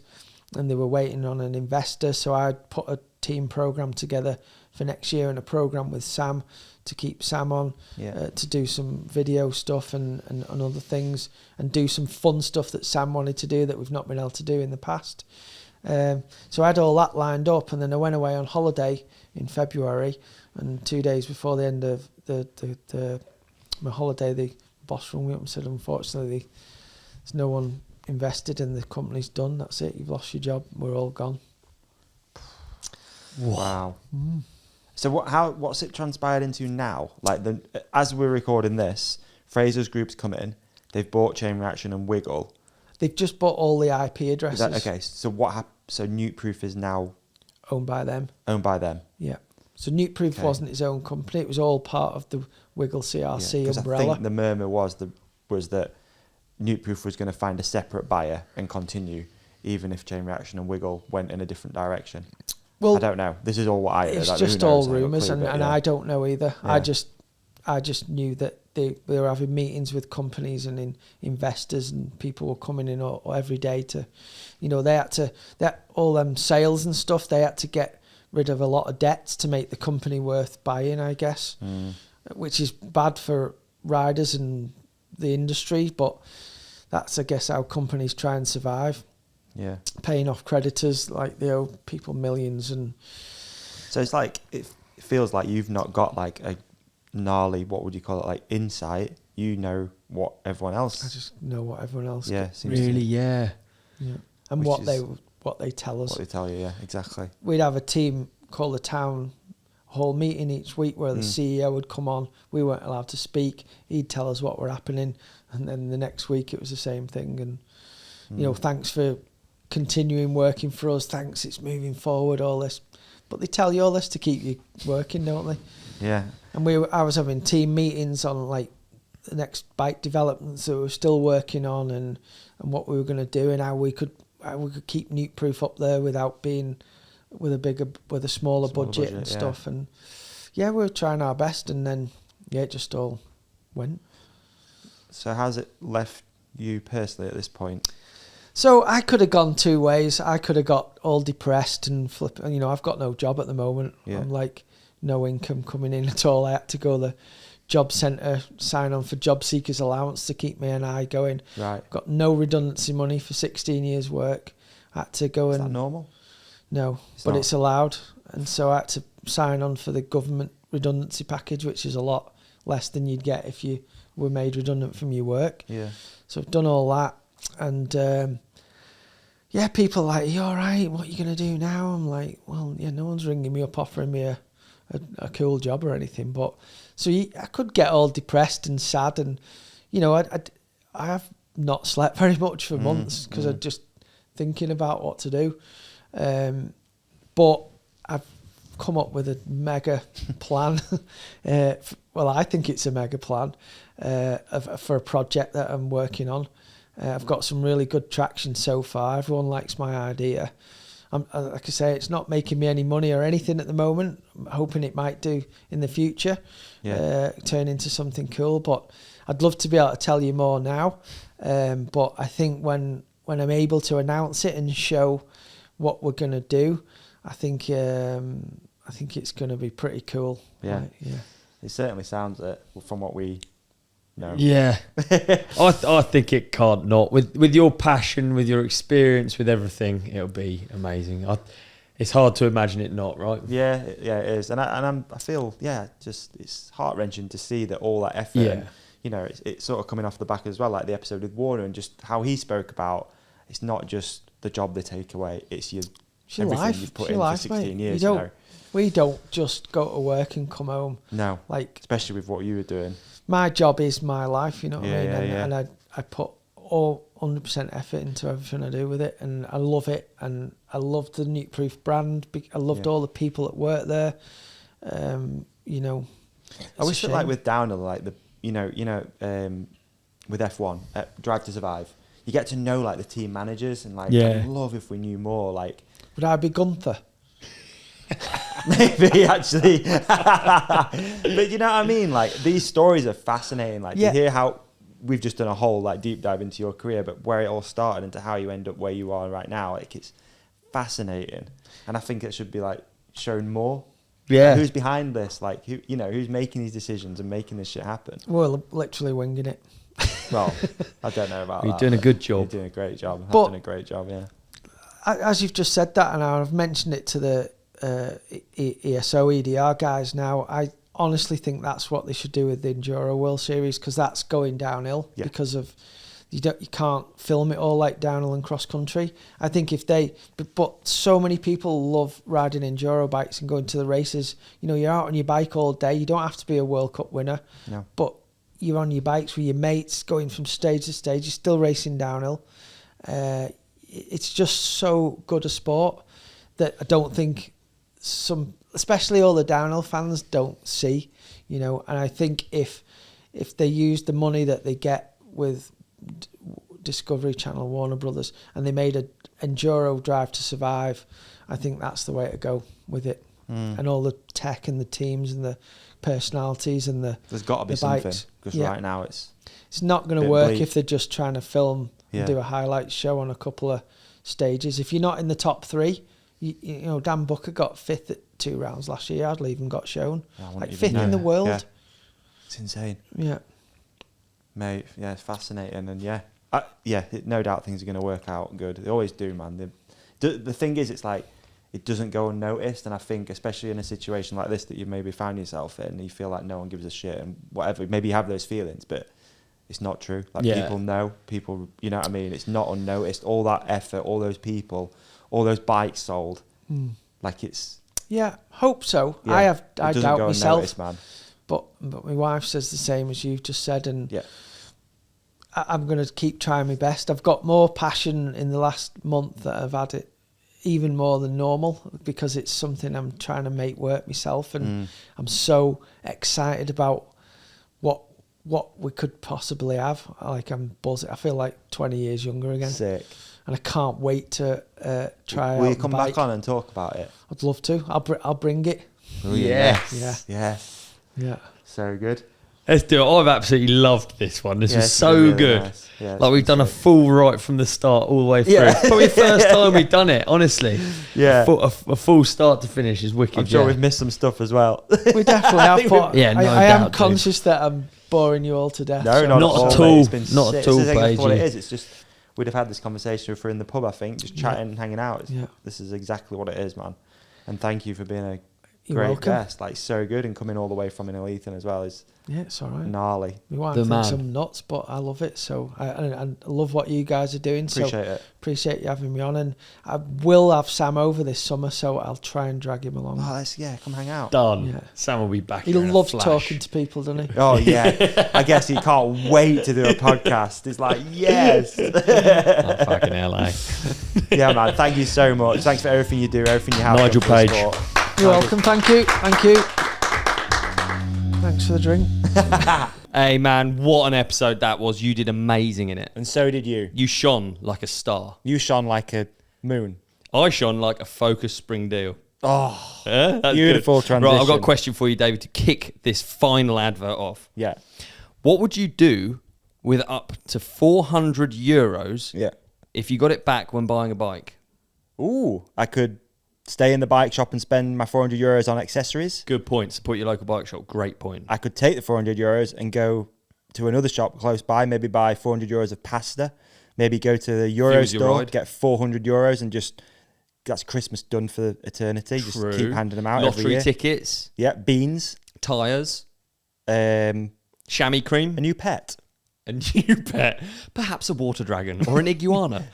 Lovely idea. Well, Focus are actually making that question a reality. Nice. Because with the Focus spring deals, you can grab up to 400 euros back when buying a new bike. If you want to find out more, check out the terms and conditions and all of the details in the link. We're going to put that below, and I'm also going to read it out. Please. Okay, you ready for me to read it out? Yes, I'm. This is old school, innit? Reading out links. Yeah, anticipation. I'm going to do it anyway. Please do it. I'm doing it. I want the deal. Ride.focus.bikes/spring deals TRC. Ooh, nice. So that is ride.focus.bikes/spring deals TRC. And let us know in the comments what you would do with 400 euros. Best answer wins a signed ODub hat. Oh, I like it. Good. All I've right. got hats. Yeah, I'm ready. Yeah, I'm good Okay, for that. okay. Hey, can we also put something up here that you can click on for the next episode? How about we put a subscribe up there in the middle? Yeah, love We're going to put a video we think that our lovely companionship will love on your face. On my face? Yeah. And So on they can't see me now? Gone. And on my face, another video that we think people will love. And thank you for watching. Thank you for listening. Please hit like and subscribe. You guys are the best. Peace and love.